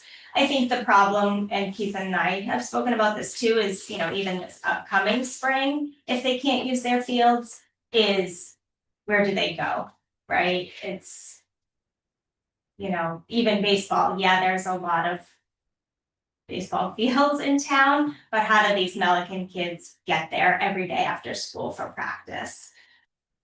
It's a challenge. So having the fields at Milliken for them to play at, for their middle school team is important. And the same concerns that Aaron shared about the backstop as an example, one of the primary reasons of safety also exists at the baseball field as well. So we've heard the same comments from, you know, both teams about that particular safety concern. Is there a middle school boys baseball team? There is. Where do they practice and play? At Milliken, but that time is coming short because of the recent feedback we've been getting about the conditions of the field. So we've had combined Southborough and Northborough teams to do the That's true, players. So that's true. we've played at Travia. But then it's getting our Milliken students down to try. Sure. When I was a coach, not to belabor this, but we were able to play on Algonquin fields. Has that no longer been allowed? No, it's absolutely something that we've considered. We talked to Mike Masserino, the athletic director, to see if we could entertain that. One of the issues is just getting the students across town, you know, with when times that the fields would be available, because obviously the Algonquin teams are there. And there are now 3 softball teams at Algonquin, for JV1, JV2, and varsity team, which speaks to the, you know, obviously the popularity of sports. So we would be certainly contending with a busy schedule over there if we were to insert that program. And I think that's a great thing. Great Now question. we're seeing Great a question. huge Yeah. influx in softball, which is exciting. But at a space of where to play and encroaching on other towns so we can use their fields. Don't you realize now, the high school charges the youth groups to use facilities. Right, so that becomes a fairly significant expense. Yeah, that's For all the youth programs. kind of shame that policy exists. By the way, Sean, you are our representative on the rec commission, and did the rec commission discuss this project? It's a little late coming, but we were behind it for sure. And Mr. Campbell was being modest on Z School. He actually spent many a night there. He put up the batting cage. Well, it was a lot of volunteer. We rented an auger, and I said, John and I were working on it. I said, we'll come back tomorrow. I drove by that night, and under the lights, he couldn't, he was stringing the netting up. With a himself. headlamp on, envision that now. Yeah, couldn't wait. Actually forgot about They still use it. They still, yeah, I was gonna say, they still use it. Still there. What did Paul just put in? What are those things called that you guys use in pitching mounds? pitching now. Oh, like a pitching rubber bullpen type, bullpens. Pitching practice. Practice areas, yeah, bullpen. Yeah, we just put in some pitching. You must not know Oh, great. that. We can't even play it easily because the conditions are so. We planted rocks there. It's not rock. It's like rock, solid rock. So when we put kick more. Is that Upper Peasley? Yes, upper piece. Oh, yeah.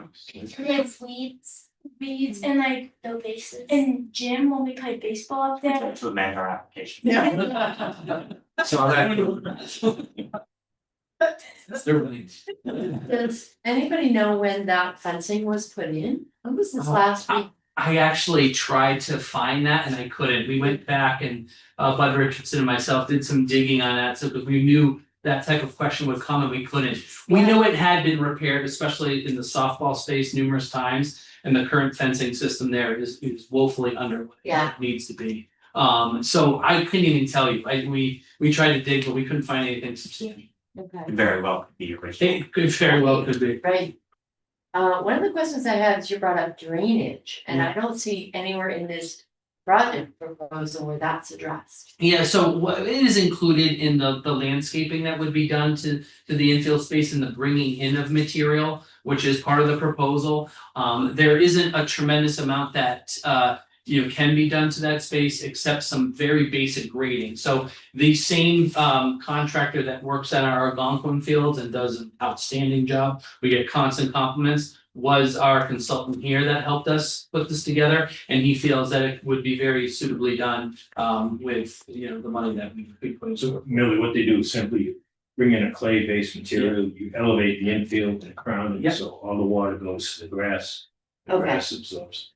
So is that under the golf course management? Correct, correct. That would be Okay, got it. correct. That's how they would install. Okay. So, quick question, I guess you would probably know better than, but the irrigation that we put in, do we have a long history of supporting projects at the recreation at the middle school, because then we also do the basketball courts, yeah. right? And Tennis. and the tennis Yeah. and the lights and the irrigation. The irrigation covers this field? or is It does, it would be large portions of the outfield, not completely, but large portions of the outfield are supported by the irrigation system. But not complete, because as it encroaches closer, the box of the irrigation kind of gets cut when it gets to the infields, because the home bases are, I wish I had the aerial view. But the home bases are near the building and go out. So once the arcs go out, it kind of just makes the geometry of it isn't perfect. But it does support the mass majority of the outfields. And I was a softball coach when it was still part of baseball, that like before it even broken off, so. But the only field was the Peasley field. And the kids would be on the swings, and be like, hey, get back on. Get back on that. But I didn't dig any holes. Straight up bad. So if we need a batting cage at Melican. There you There you go. go. Good. I don't know, might just be up. Speak also about the irrigation, so the puddles were talked about in the presentation, but on the other side, I was a volunteer assistant coach for Melican this past year. I brought up a few of these safety concerns because I was on the sideline when kids were getting hit and when the umpires spoke to say like this is unsafe conditions and nothing. But when it does finally dry, because there isn't adequate drainage and it's all lower, it's very, very compact. So the kids are not able to even do the techniques that they should be learning, like sliding isn't really possible. It's unsafe for them to be diving, like to participate in the sport as it is intended isn't really safe for them, even when it's dry at this point. So I just wanted to bring it up too. And do we pay the other schools when we use their fields for practice and stuff like that? Is there Not if Northborough Middle School uses Algonquin. No. no, but if you go to, they said they go to, is it Trotter? No.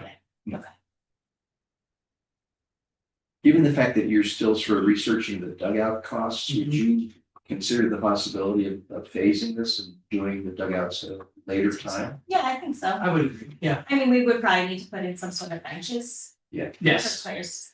That's when we looked at that, which would be significantly less. Yeah. That's a revision we can look at, definitely. I think the dugouts, we looked at like surrounding towns where the girls Yeah. play and, as they are building up their softball programs and putting in new fields. This is what we're seeing, this is what they're seeing when they go to fields, so trying to build something that's, comparable to other towns nearby and what. What they're seeing up there. Don't use the Algonquin dugouts as a model. No, I know. But usually when we request Designed for. phasing things, it's because we're concerned about being able to fund the projects. Yeah. I'm not sure we'll be there this year. Numbers- Good to have a backup plan. Yeah, absolutely. Yeah, if we considered everything on the agenda, our budget would be challenged. And certainly exceeded, but. So, glad you brought up the dugout point, I was going to, well, I mean, it's fair to say you've emphasized safety, condition of play, restoration of dimensions and so on and so forth. You can have a great field, without the upscale dugout. At least, correct, so Fencing would be. whether it's phased. The fencing would, yes. Yeah, obviously. Bank stuff. And the extension of the Front dugout, bench, yes. This is a requirement. Yeah. Sean, what do you do with the dugouts at the Z school? Oh, well, We just sort of rebuild. times have changed, but most of the stuff we did was. With a lot more spirit of volunteerism, so. Yeah. I ran a lot of the projects, John helped, but we had Eagle Scouts. Hmm. So we did the roofs on the dugout. Yeah. At Z school, we did the floor. An Eagle Scout built the sheds. We did the batting cages ourselves, and the same throughout the town. So I hate we, to say, I think those days are gone. Mm. Because clearly the fields aren't even maintained game to game. so we had talked about that. Is that not allowed to have volunteers do work at the schools? No, I think we could, obviously with the proper engineering and safety. But the Eagle Scout programs have to have adults supervise and use any power. Again. There was one time we did 9 different Eagle Scout projects at Warfield. Okay. That came up when we had talked about that, but there was some talk about. There's some liability issues with having volunteers do projects on school grounds, so we weren't really sure how that. But that's something that could Yeah, obviously be absolutely. certainly discussed, because we Keep an eye do. Yeah, Yeah. we get Yeah, we some, will. get some information, you're gonna be out there? Mhm. We're covered. So that we have definitely tossed around that idea, because I think we do have people that would do it. It was more of a Fencing's difficult. fence, yes, Okay. yes. But I think we do have people that, and people have brought up the Eagle Scouts projects as well. Timeline too. And kids, we've got kids who are, you're trying to engage kids. Yeah, I think that's a big piece. Sean mentioned the word I was going to bring up next, which is maintenance. Yeah. Without maintenance on ball fields, you'll have the muddy conditions regardless of how much you spend up front. So how do you plan to commit to that? I see it, the words say this collaborative maintenance, but no disrespect, it doesn't give me reassurance of who's in control. Well, I think the district is going to, assume responsibility for the maintenance of the fields. Just as we do like our gymnasiums, but they get a lot of use from our youth programs. And they are incredibly generous when it comes to the resurfacing of those floors and the repairing of that. I would see this to be no different, and we've started the conversation. That's why it's not a commitment yet. But I can see that developing, certainly with this committee's support. We could get that more definite in the near future. I believe it's very possible. Good to hear, because Yeah, you're gonna hear that DPW is taxed and recognition doesn't have staff for that and so on, so. Right. There's no doubt it's a good investment, but you want it to last. Maintain, correct, I agree.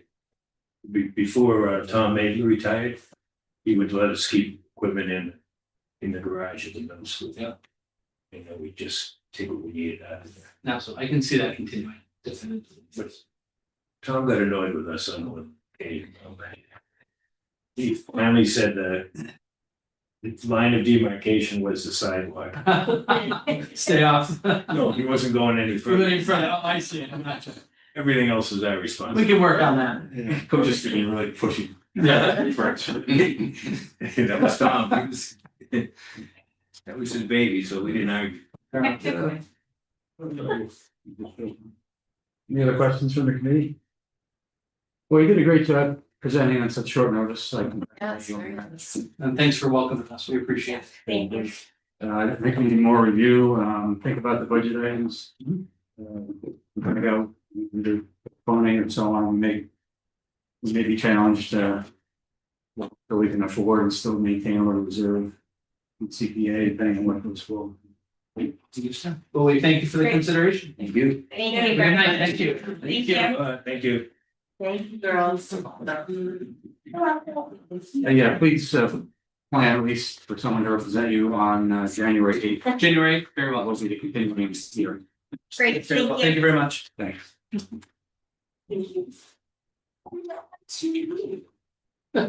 Surprised you didn't remember those days, John. All right, thank you. Well, coming back to me. A long night seeing it. Labor of love, though, wasn't it? Oh, yeah, beautiful. Right, any other business items anyone has? Meeting from the first. Yeah. I don't be too tired after your New Year's Eve reveling. So the next meeting is scheduled for January eighth, thinking of meetings, I already have a conflict the first week of February. We will probably certainly need another meeting. With January 29 or the February 12. Be available or preferable to anyone, including you, Laurie. I'm flexible on those dates.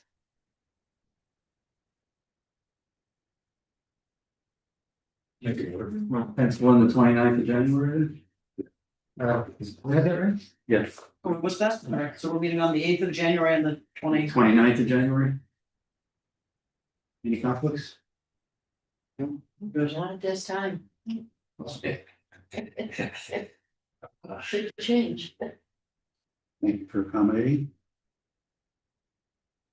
Very good. So that means we're not meeting on February 5th, is something you said, I missed that part. Correct. Okay, all right. Would be in lieu of the 5th. Still all right? Yep. Okay. Great. Yeah. Have you anything else? Motion to adjourn. Motion to continue. We don't have a town meeting. Different kind of motion. Motion. Public hearing. Move to continue the public hearing to January eighth. Second. At 6 p.m. Next motion. 6 p.m. 6 p.m.